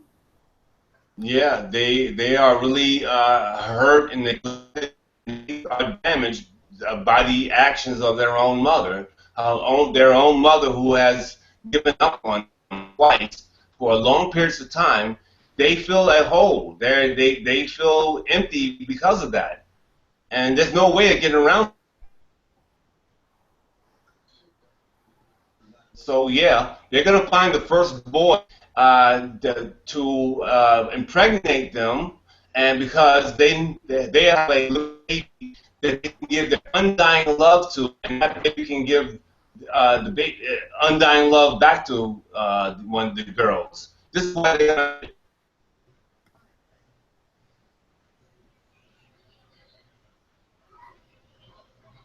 Well, I won't know that for the next, what, 7 years? Next 7 years from now?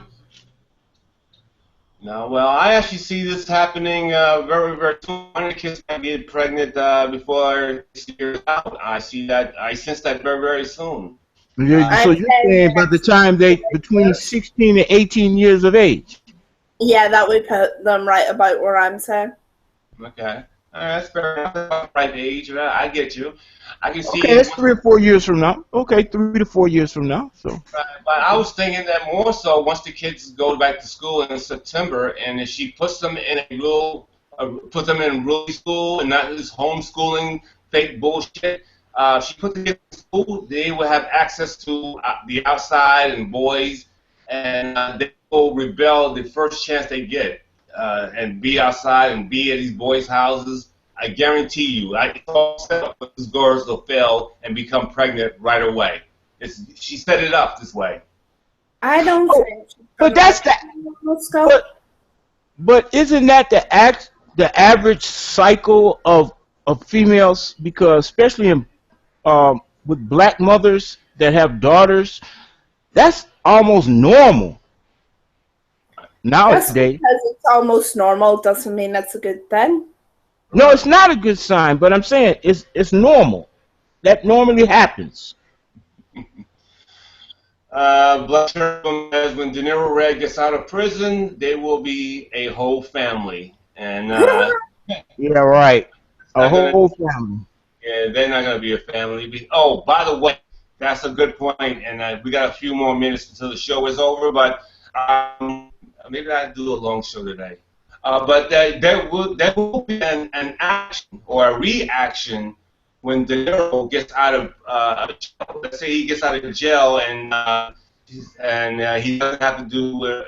He gets out of his court case and he gets out of jail and by chance, although that's not likely. But let's say he gets out of jail, and the moment she goes and contacts him a few times, and he doesn't take her phone calls, goes on my show and says to the world, to a divine dummy, Jamila, leave me alone, I don't want nothing to do with you, and she will be hurt and cry in tears. That's going to be a heartbreak. It's going to be a heartbreak. He was going to have such a reaction at that point. At that time. Oh, yeah. Yes, because she has it in her mind. You know, this already in her mind. It's a reality. Yeah.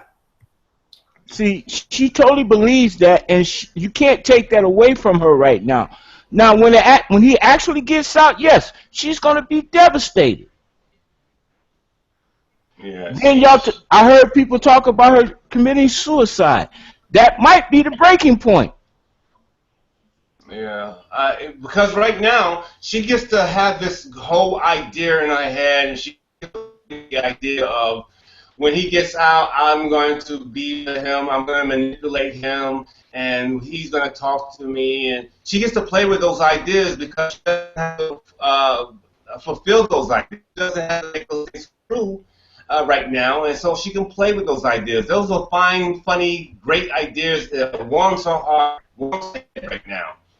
But let's say now, De Niro, let's say he has to do a significant prison time. Let's say 7 years. He's still around for 7 years, idolizing De Niro, and she gets to play with his fantasy that much longer. That makes it even worse. It's gonna just make it worse because when he get out and he has nothing to do with her, which he's not, and everybody knows this, he's not. Come on. Let's call it what it is. Let's just call it what it is. It's not going to happen. Would you engage yourself with a woman who have basically cussed your mother out, call her everything under the sun, and then basically cussed him out, set up and called him a dumb bitch and all this, he's a dumbass. He did that on Mike Mill's show. I remember that show. Right. You see what I'm saying? Because she was confronted with the truth. I was there. Right. And she didn't want to hear it. She didn't expect to hear it that way, but she heard it. Yeah. And about 3 million other people heard it. Yeah. And we all heard that. So she was royally embarrassed for of course. Of course. And there's no coming back from that. No. She can act a fool all she wants. She can't come back from that. I wouldn't give her the time of day. Right. Black Cherubim says, why would a man Nero with no kids want someone with 4 kids? Well, I actually just replied to that, and I pointed out that I have a 5-year-old and a 10-month-old, 2 different dads. One I'm divorced from, and my current guy, I basically told him about Jamila, and I let him watch the videos, and even he said he'd not even go there, and he has 2 kids of his own. I mean, even if a woman has kids, if she acts like a woman, presents herself like a woman, and she has children, hey, I don't mind. I wouldn't mind being with her. But Clouded, you have to understand too. You are not only a beautiful woman. You got things going for yourself. You are a catch easily. Right. Jamila has nothing going for herself. Yeah. Basically, everything Jamila's done bad, I've basically not done. Hey, listen, a lot of us haven't done it as well. I did a show recently, and maybe you guys can help me here. I feel there is no way for us on the outside to really truly help her, other than to not give her any attention and help her grandma and mother flag down some of the harsh material that she's putting up about her own mother, her own uncle. So we can do that, but other than that, those things, there's nothing we can do to make a difference. We're stuck. I would really love to know her mom or her uncle's point of view. Like an honest to God live interview. I would love that. because they're getting badmouthed all over the internet and they have no way of defending themselves. You know what? I'm going to they'll turn around and deny it. So, you know what? I'm going to reach out to them in a few minutes when we're done with this show. I'm going to reach out to them and I'm going to see if they would be willing to do an interview with me. And maybe they can, maybe they can somehow help the situation out. So maybe I can have Divine Dummy also come on and talk to. Yeah, but okay, but RPJ, what could they possibly say that hasn't already been said? Yeah, that's true. Yeah. What's up, Melody? Yeah, you guys are absolutely correct. They've said it ad nauseum. They said it one time and we can even think to her, and it just doesn't click with her. It doesn't compute with her. And you're right. You're right. They've already said so much already. They've already enabled her. They've given her money. Friends have given her money. I mean, they've done all they can do for years. And I guess at this point, you're right. What else can they say? Well, like I said, it's like this. What can you do for a person that doesn't want anything done for them? Right. Nothing. So her elevator's in the basement and she's still pushing the down button. So there's nothing you can do. Also, RPJ, I really don't think she's going to put those kids in school come September. No? I'm going to say this now. I think she'll make up another excuse. Like she's going to let those kids run free. Those kids are just going to run free, do what they want to do. They're basically in-house babysitters for Jacob. And that's no life for 3 kids. It's just this. Jacob may not start talking until he's about 6 or 7 years old. My view is, and I've said this to RPJ. Oh, what's up with the wig, man? What do you mean? I don't look good? Hair-hatted hooligan. A hair-hatted hooligan. I'm a hair-hatted hooligan, hood-rat whore. Hey, where's the pimp daddy? Where Pimp Daddy at? Pimp Daddy, Monkey Daddy. I see. The actual live stream's a little bit delayed.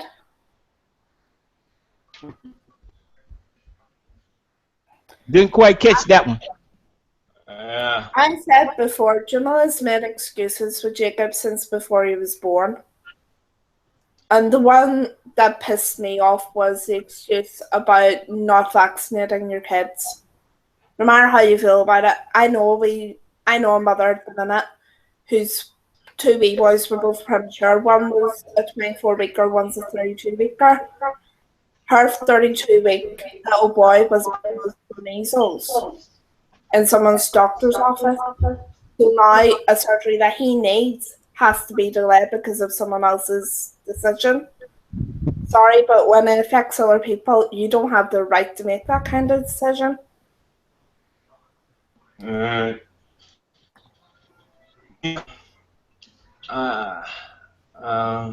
Well, I kind of feel the boy. He's either going to be artistic or he's going to develop Down syndrome. Downs would show up by now. Autism is right at the age where it would start to raise its ugly head. I seriously think it's autism, and I'm saying this as someone with autism. So I think people with it can detect the symptoms a lot quicker than someone without. And the way he's acting, I think it's a combination of not being socialized, which I think is fair enough.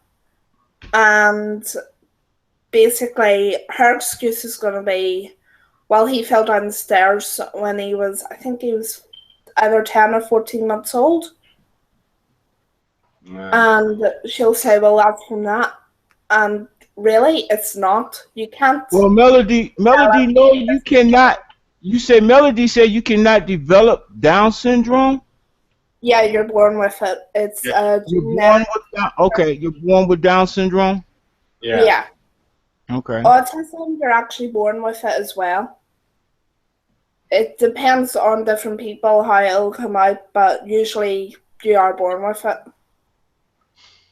And I remember she came out with an excuse before that when he had a brain scan, that could have exposed him. And it's like, no, bitch, it really couldn't. It pisses me off because I've been in the position where I wasn't diagnosed until I was 12. And before that, I went through hell in school. And after that, I went through hell. Black Chamberlain says Jacob needs to be around other kids. Well, he's around his sisters. He's around his sisters and his brother. They're not helping him. But kids his own age.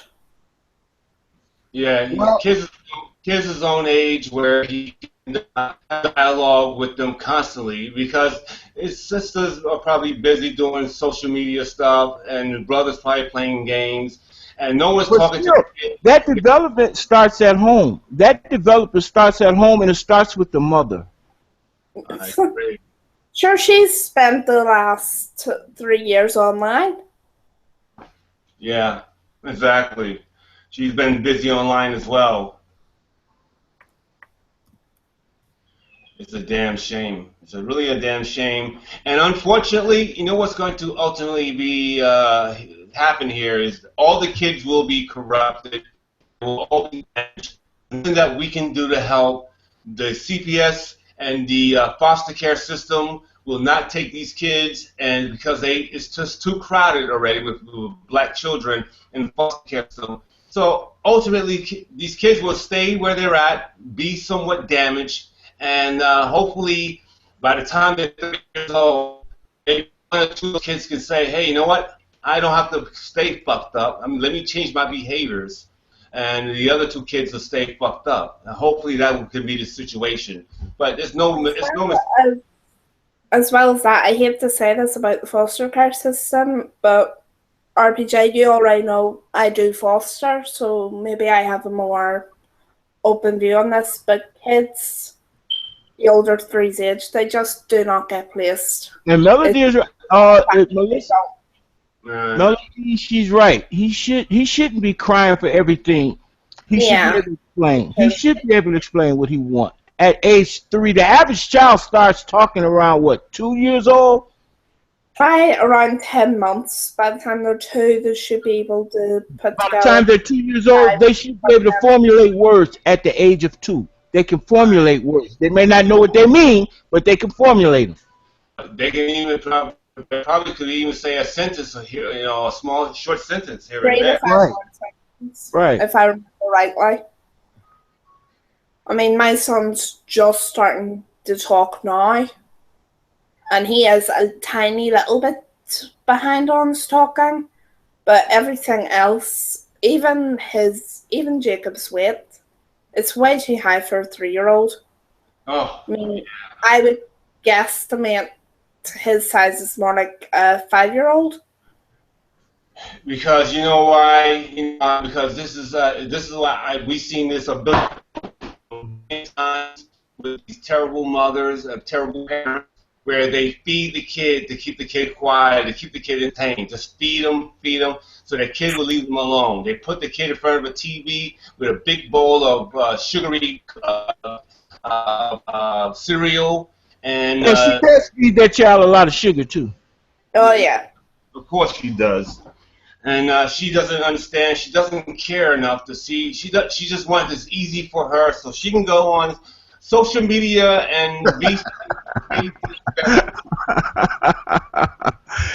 3 Legs said so. Jamila couldn't see into her future that her Craigslist donor had bad sperm. For real? That's tough. But that's true. Ooh, that's cool. That's cool, 3 Legs. That's cool. That's just downright cool, man. Come on now.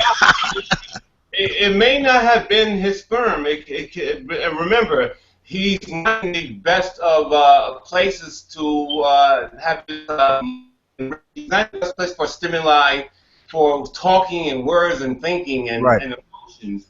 And that could happen to any kid at any time. So I'm not going to blame the sperm or the egg. I'm going to blame the direct parent and for not entertaining that kid, not talking to that kid, not getting the kid to think or color with the kid, anything. The bottom line is neglect. It is. It's just total neglect. Yeah. Definitely and overwhelmingly, the neglect goes. Shit, I can't even say words. It's just too much at this point, and that's why the kids are really hurt and damaged, and that's why they pretty much are destined to become teenage pregnancies and to have weed and drugs and alcohol issues. And You're right. You're right, RPJ. But she's not the only one out there like that. There's probably thousands of women out there with the same problem. Thousands. right, and that's what I've been saying as well. There are a lot of mental illness, especially in poor communities, especially in like the Mormon community at one point, because they are tight knit and it stays within the family, it stays within these groups. But because of the black community living in such poverty throughout the entire time in the U.S., I mean, it is what it is. They live in one little section, and at some point they are dating within the same DNA grouping, you know, the same family DNA groupings. And that's what's going on. There's a lot of miscarriages because of the incest that has gone prior, and now we have all this mental illness in all facets of in all communities, but especially again in these poor communities, black, white, Hispanic.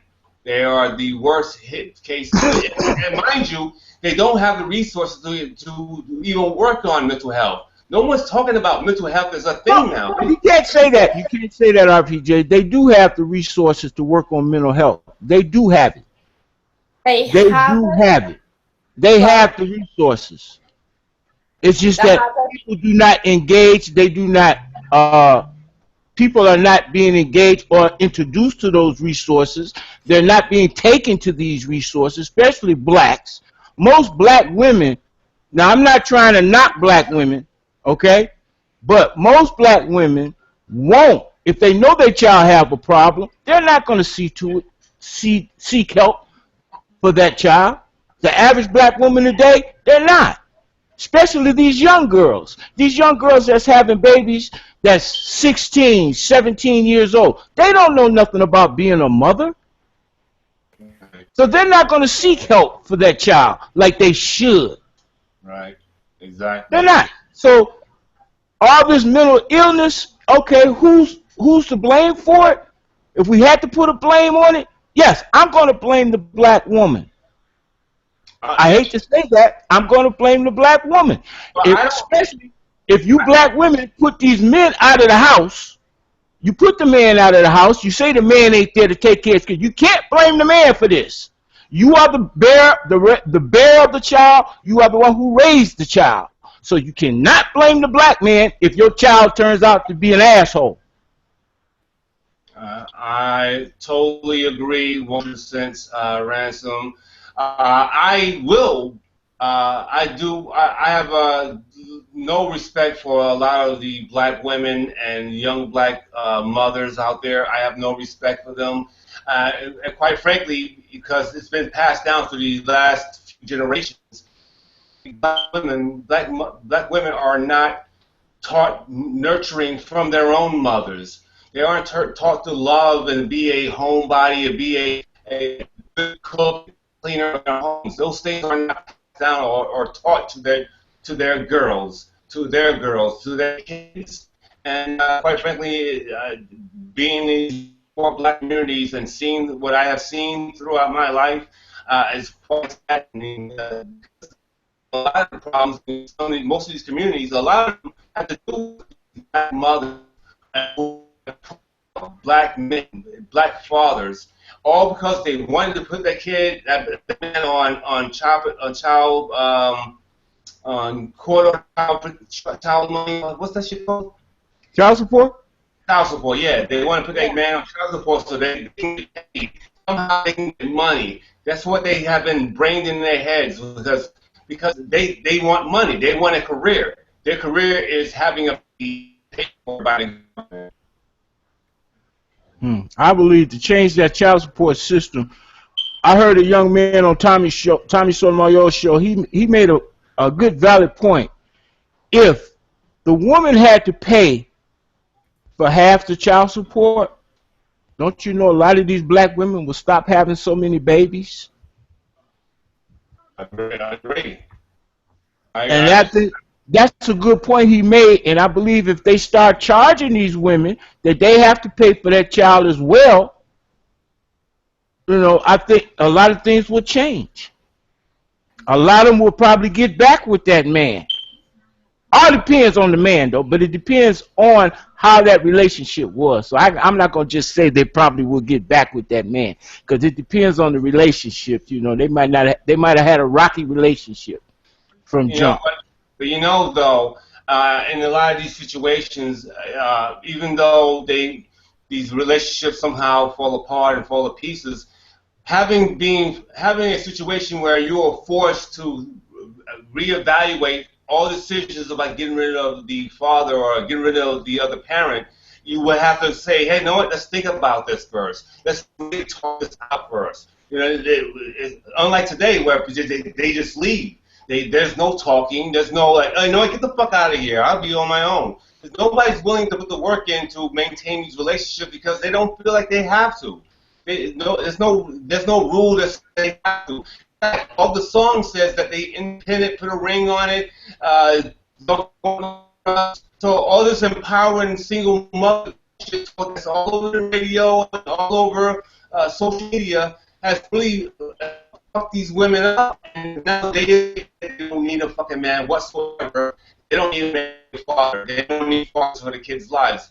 This is what has happened to the black community. In all honesty, on the woman's behalf, she really doesn't need a man. Come on now, she really doesn't. Well,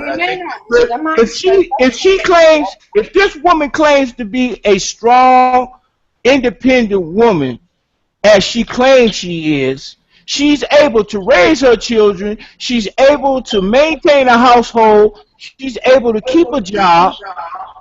She can do that. Jamila's not had a job in at least 5 years. Right. Not since she was pregnant, right before Jacob. And that's being generous. Wow. As well as what you were saying about single mothers, I can say this from my point of view. My daughter's dad walked when I was 4 months pregnant. I wanted to make it work, he didn't. So, while I will say it wasn't... Well, Cloudy, are you raising your children by yourself? Yeah. I'm with someone now, but basically his kid's mother is the primary custodian. But his kids, me and her get on great now. But my daughter's dad's only been in the picture the last... Okay, I can see that if he's in the picture, y'all don't necessarily have to be in the same household for him not to be in the picture. Oh no, me and him. A real man is going to take care of his offspring, regardless if he's living with that woman or not. That's what a real man does, because that's a man's responsibility. He created that responsibility. Well, he's not been involved since before she was born. He only actually met her about 6 months ago. Okay, but when you say he's not involved, if he's not involved, what is he not doing? He wasn't paying child support. He never even met his child until she was 4.5, and she's 5 now. Was that his fault that he never met his child? Yeah, it was. That was on him.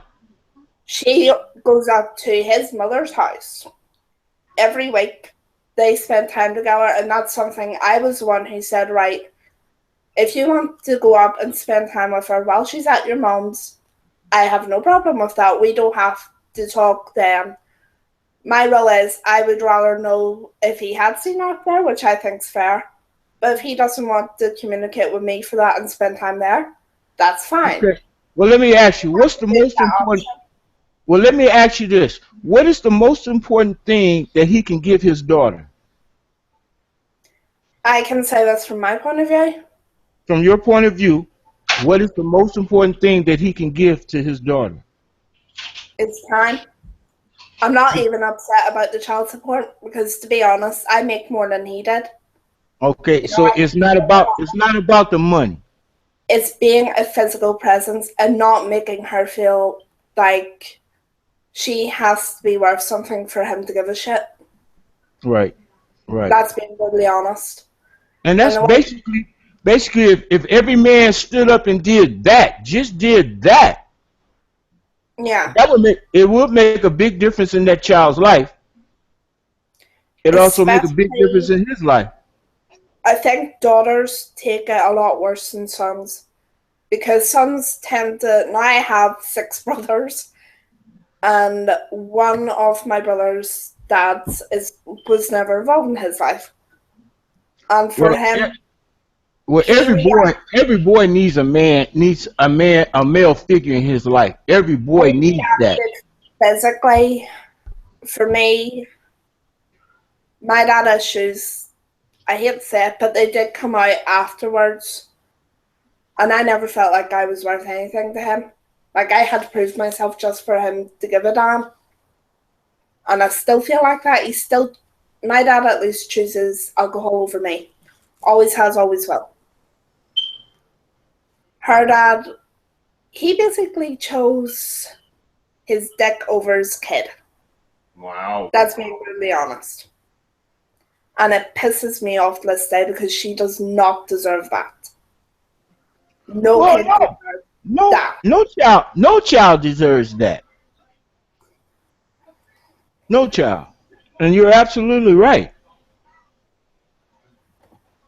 Yeah, by the way, Black Cherubim, no, this is not sneak dissing, Mike. This is when I'm doing stupid stuff. You see, this is the divine dummy. You can see the panties and the bra. So, but then I stopped doing that. Y'all give Jamila too much praise, man. Yeah, I stopped doing that because I didn't want people to think Praise. I was calling her a racist term. So I didn't want I didn't want people to say, "Hey, you're using some kind of racial term." Yeah. So I stopped doing that stuff. So anyway, this is just no dissing of Mike. I don't believe in that racial kind of talk, jackasses. Like Cherubim trying to get me in trouble. Okay, I see you with Black Cherubim, you laughing at me. So yeah, folks, you know, you guys have been very good here today, and we actually RPJ, there's a question from Simply Deep. You guys might want to answer this one. Okay.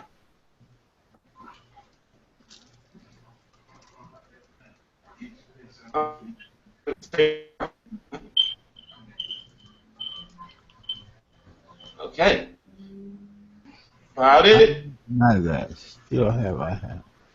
I'm keeping my mouth shut on this one. You guys can answer it. Somebody, what do you say? Still, I have my son in early intervention. This may be the key. Yeah, early intervention is the key.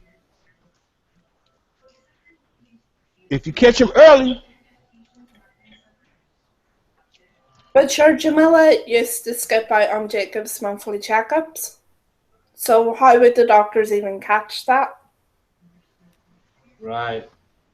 Yeah, you know what? Right. They wouldn't even know they wouldn't even look for it because that's not something is as prevalent in a lot of kids. So that a lot of kids are actually overlooked autism and other issues like that, and mental health issues as well. So well, she claims to be a mother for 16 years, right? She claims she's been a mother for 16 years. Well, if 16 years you haven't learned anything yet, yeah. Come on now. Apparently not. I'm looking at and I know that they are like parents in Divine Dummy, and it just actually like, how is this possible where these guys are like this woman, and this woman has these 4 kids, and she's been parenting for 16 years, allegedly, and she knows nothing. She doesn't care enough to do for her kids. Right. You're supposed to learn that from your first child. All there is to parenting, you learn from your first child. Exactly. That child teaches you everything you need to know. You know, I think that what we can do, what I should do is, I should smite her and send her back to hell as the creature that she is. I think I might do that. I was sick. I wasn't going to do this, and I'm strongly considering sending her back to hell where she belongs and not have access to those kids. But I'm trying to give her a chance to do what's right for those kids, because those kids need a surrogate. They need a mother in place. But she's not acting right, and I might have to send her back to hell. So I'm just not sure right now. So much for the witch. I'm not very happy with witch. So. Now she's been a witch. She's been a witch. She's been a feminist. She's been a lesbian. She's been a real estate agent. She worked for Sprint. She worked for the government. Right. Yeah. I mean, you got a whole lot of hats she's been wearing. Okay, a whole lot of hats. But she never put one on. You know, she wants to be someone that's important and special and has special abilities. She also has been a fairy, a cloud, a crayon. She's been chalkboard. She's been tire. She's been all these things in order to be special. Special what? Special education. Special education. Yeah, she wants to be special, and she'll take special education if anything. I mean, she doesn't even care at this point. As long as she's special, she'll take it. Her last episode was what she say she's going to get a job. She's supposed to start school again. She's been saying that for years. Yeah. Yeah. She has no idea. You got to remember, she is really lazy on top of everything else. Not that she's really lazy. Even if she had the opportunities and had the finance and resources or go to a job, she wouldn't do it long term because she is so lazy. That's true, because anybody that makes over $50,000 a month still shop at Walmart's got a problem.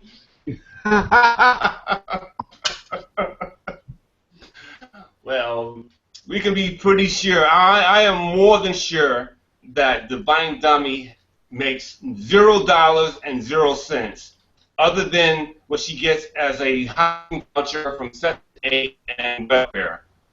She makes no money. She has no prospects. She is not even looking for work.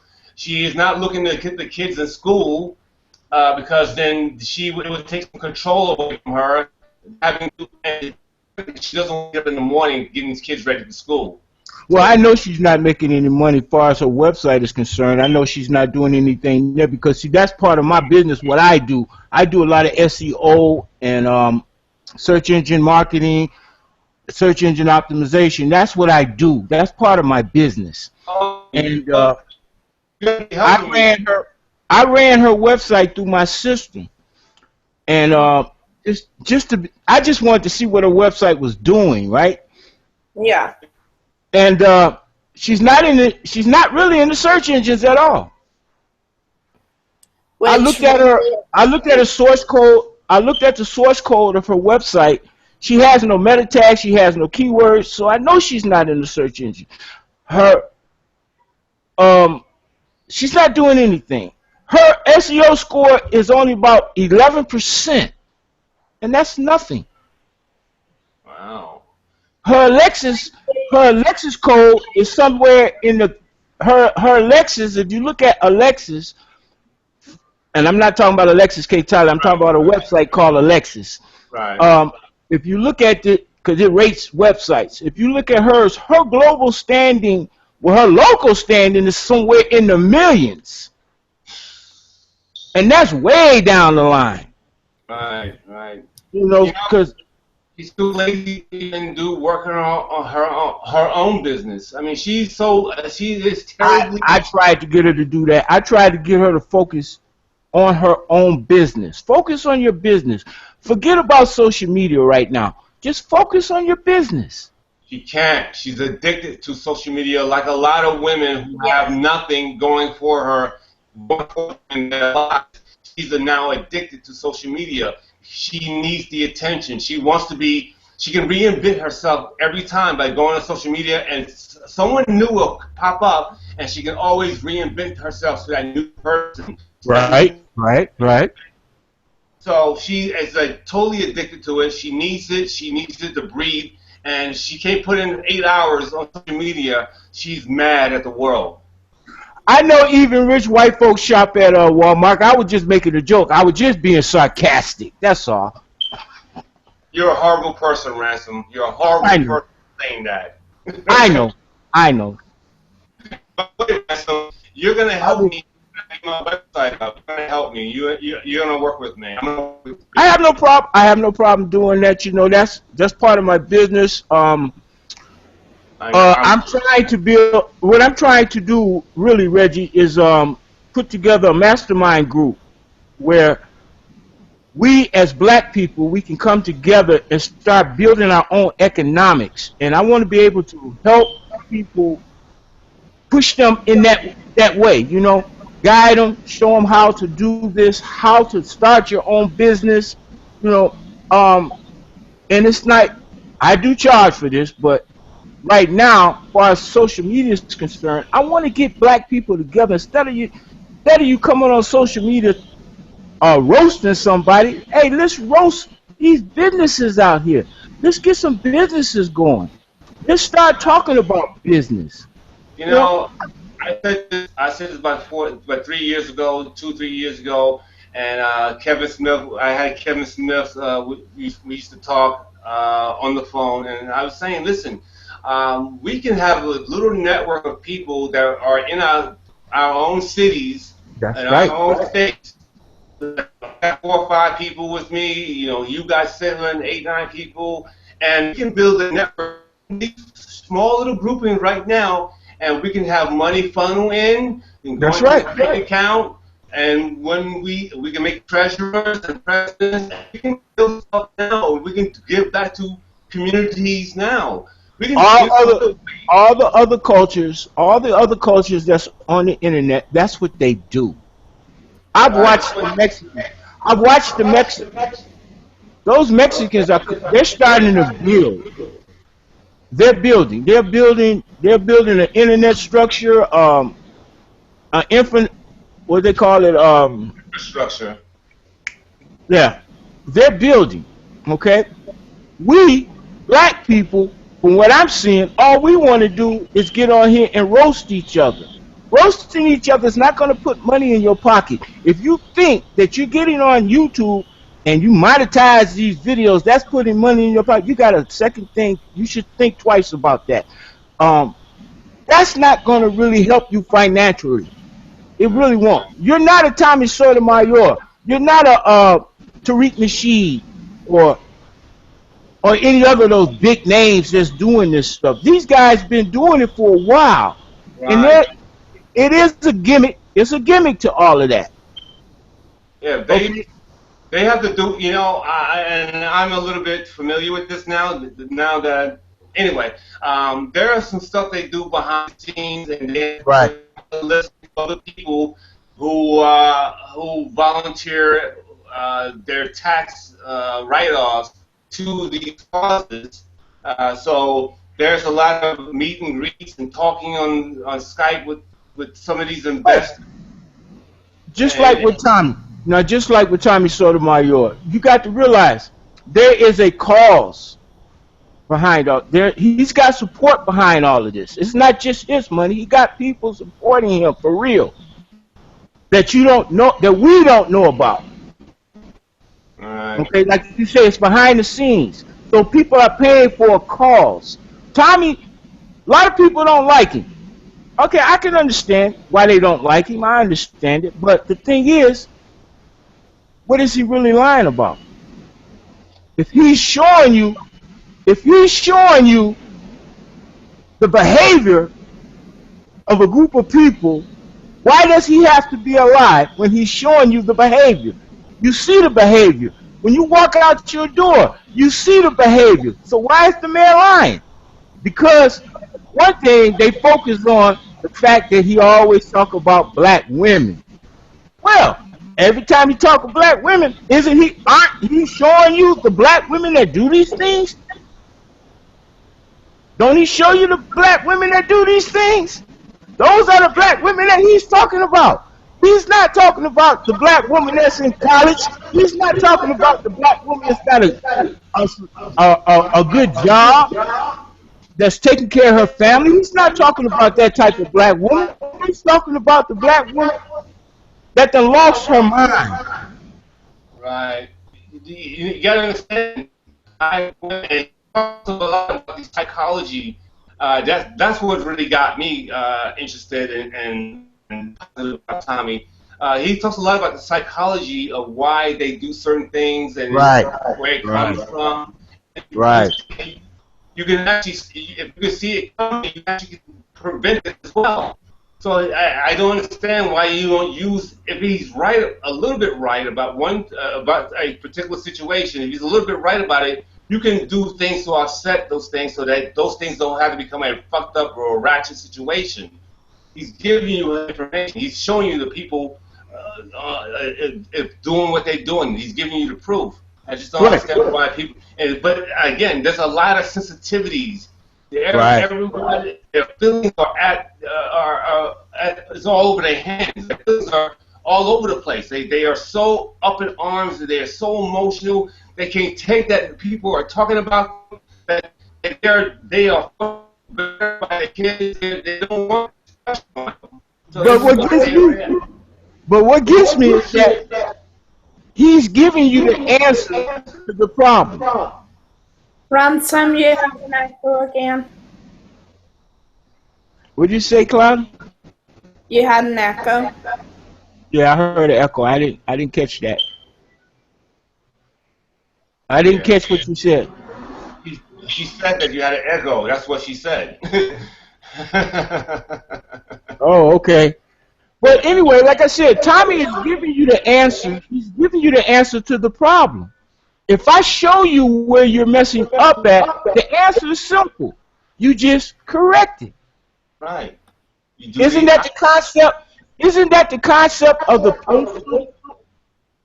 Right. I mean, just do the opposite. Right. Yeah. He's got a whole, and I hear the argument. Why doesn't he use softer words and take a nurturing stance? I don't know. We're not talking to little kids here. We're talking to adults. We're not talking to a 12-year-old, 8-year-old kid. We're talking to 30, 40, 50-year-old women and men. You talk to them like they're adults. You talk to them direct and harsh if it needs to be harsh. They should be able to take it without all their sensitivities and all the tears and without crying like a baby. They should be able to take this. I'll go one step. I could go one step further. You can say you don't want to be talked too harsh. Well, I'm gonna talk to you very firmly. Right. Very firmly. I mean, I can understand if he can like eliminate calling them bitches, calling black women bitches and hoes. I understand that. I understand that, but we can stop calling women bitches and hoes. Hey, listen, if people call themselves this, if people put themselves down, and the music puts them down, and everything in society puts them down, and they sign off on it, I mean, why should I be any different? So but you know the repercussions we suffer as men if we call a woman a bitch. Oh yeah, we get pissed off. I don't care. If someone's acting like a bitch, I'm going to call them that, whether they're black, white, or boy or girl, or whatever the case may be. I don't care, and I'm going to call it as I see it. I don't mean to be hurtful to people's feelings, but that's what a person's acting like. You can be rest assured I'm going to call you that. I have no fear. I'm not afraid to defend myself against man, woman, or child. Hopefully I don't have to. Hopefully everyone can just take my words and have a difference of opinion and live with it and move on. But sometimes you have to address them really hard. Hey, well, you gotta call the kettle black. Yeah, I call lots of kettles black. Yeah, you gotta call the kettle black. Even when the kettle is like brown, I call it black anyway. Yeah. You know what I'm saying? All right, guys, I'm going to wrap this show up now. I was thinking about going longer and longer and longer, but I think that it's good to leave my audience wanting more. I will be back on Friday, Saturday, and probably Sunday. I owe my audience, I owe you guys my presence, and I took off a few days. I had to for business purposes and for clients and also customs. So I'll be back here on tomorrow, and hopefully I should have some videos of some interviews that I have done earlier today and yesterday. And yeah, thank you, Leslie. Thank you, Simply Deep. Thank you, Kiki. Thank you, Melody, Scapegoat Arch. Melody is a great friend of mine, so I should wait till she's back here so I can say goodbye to her about 30 minutes on Facebook. Well, I should hopefully be able to, if not join, at least listen in to Friday's show. Yeah, and you keep doing what you're doing with information and stuff. Please keep sending it to me. I love it. So I mean, I know people don't know what you're talking about, but you know what I'm talking about. Yeah. Yeah. Who is Sergeant RPJ? Oh, who is she, RPJ? Oh, Melody? Melody, who she says she is. I saw that you were having a conversation with her, Kiki. She is what she says she is. She's a very, very, very, very good-looking young lady. Because I can't have the world, but yeah, she's a very good-looking young lady, and she has a great mind. She's about righteousness. She is not with the tomfoolery and the fucking bullshit of it all. She's not with these other dudes, the shit they do and dropping documents and all that shit. She's a grown woman. She carries herself like a woman, and I'm really impressed by her. She's a good friend of mine. I might say I can say I kind of like her really. I might love her as a person, you know. So that's how much I feel for her. So, all right. Anyway, folks, at the Ransom, I thank you. I thank you for joining in and being a part of the show. I love this stuff. Thank you for having me. No worries. That's definite, and I'll be doing that more in the future. Bringing you guys on, bringing positive guests, smart guests like you and Clouded. I loved it, and I'm just going to get better and do more about this. And yeah, we're going to have some real topics soon enough, but I also, again, we will address the shit that is shit from time to time if we need to. But you really can't turn your head, you can't turn away from it. It's there, it's in front of you. And you can use it as well to demonstrate what to do if you're in this situation. So, right. Yeah, so that's what I'm going to do. So anyway, folks, I gotta get out of here. East Coast Candy, thank you for joining in. Thank you guys for joining in the show. I will definitely be on tomorrow at 8 o'clock Eastern, 5 p.m. West Coast. Okay? All right, RPJ. I'll see you tomorrow. All right, see you tomorrow, guys. Ransom, Clouded. See you later. See you tomorrow. And hey, listen, guys, I love you very, very much, and I want to do lots of anal with you. Okay? I just want to see if anybody's listening. Okay, folks. My name is RPJ. This has been the RPJ Show live by Johnathan Steele. Thank you very, very much. Good night to dun, dun, dun, dun, dun. Yeah, anal. Dun, dun, dun, dun, dun, dun, dun, dun, dun, dun.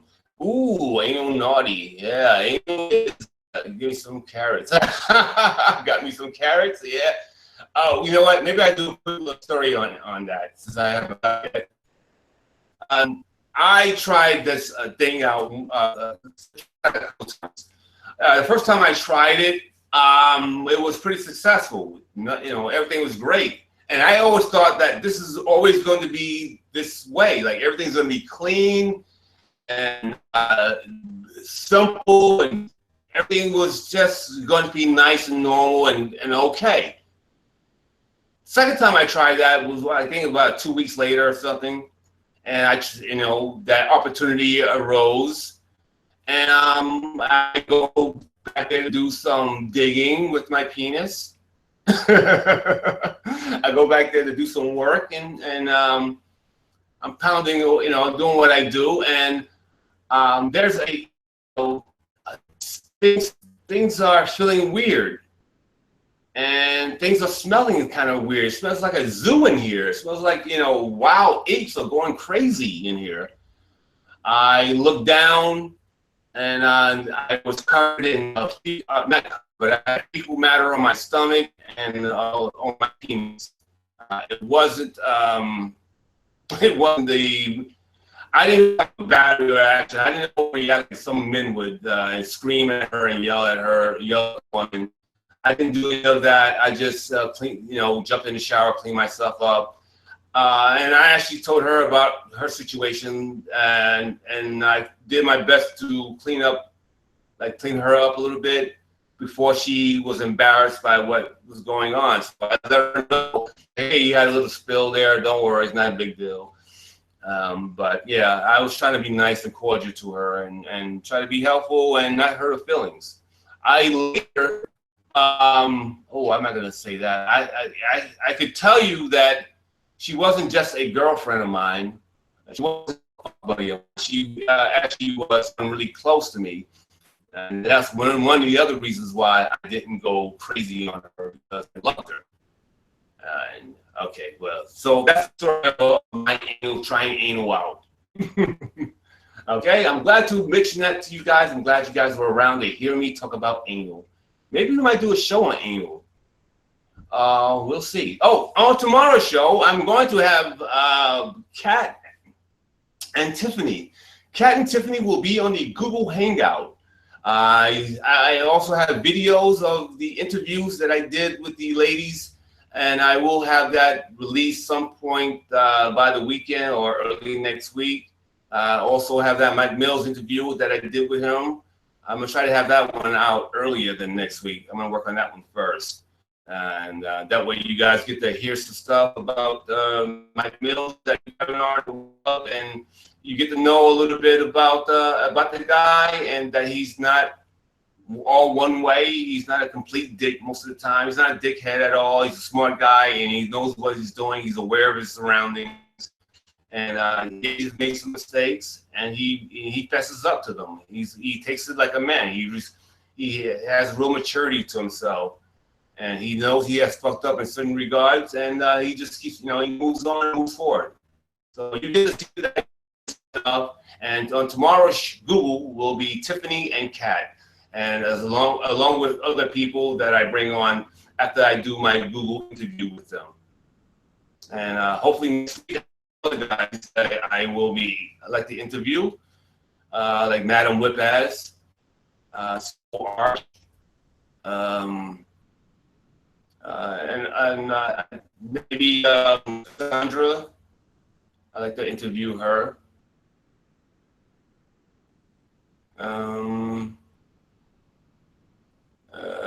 Yeah, there's a bunch of people that I love. Since I'm doing well with the interviews, I want to keep bringing on people and interviewing them, and I want everyone to shine. The interviews that I do aren't groundbreaking in terms of I'm going out there to embarrass someone. It's about really promoting them, promoting myself, getting out a positive interview, a good interview, a funny interview.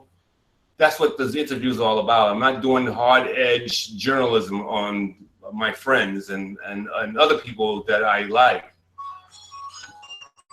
So Man, this phone must have been going off like crazy. Anyway, folks, I gotta get out of here. I gotta go get something to eat, and have a client at 1 p.m., which is your 11 o'clock in America, right? Yeah, 11 o'clock in America. Anyway, folks, I gotta get the fuck out of here. That's enough talking. My name is RPJ. This has been the RPJ Show live by way of Johnathan Steele. Thank you. See you tomorrow. Same bat time, same bat station.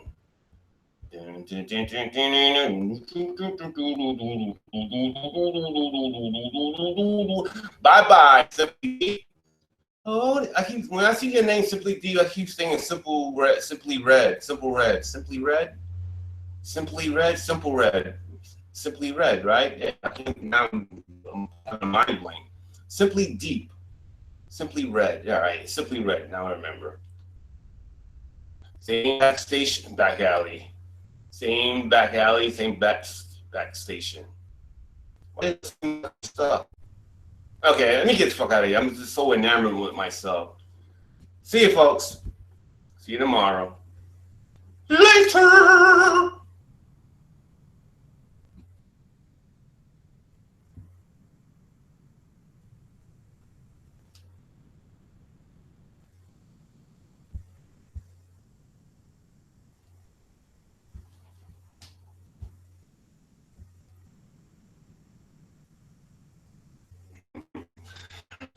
Later.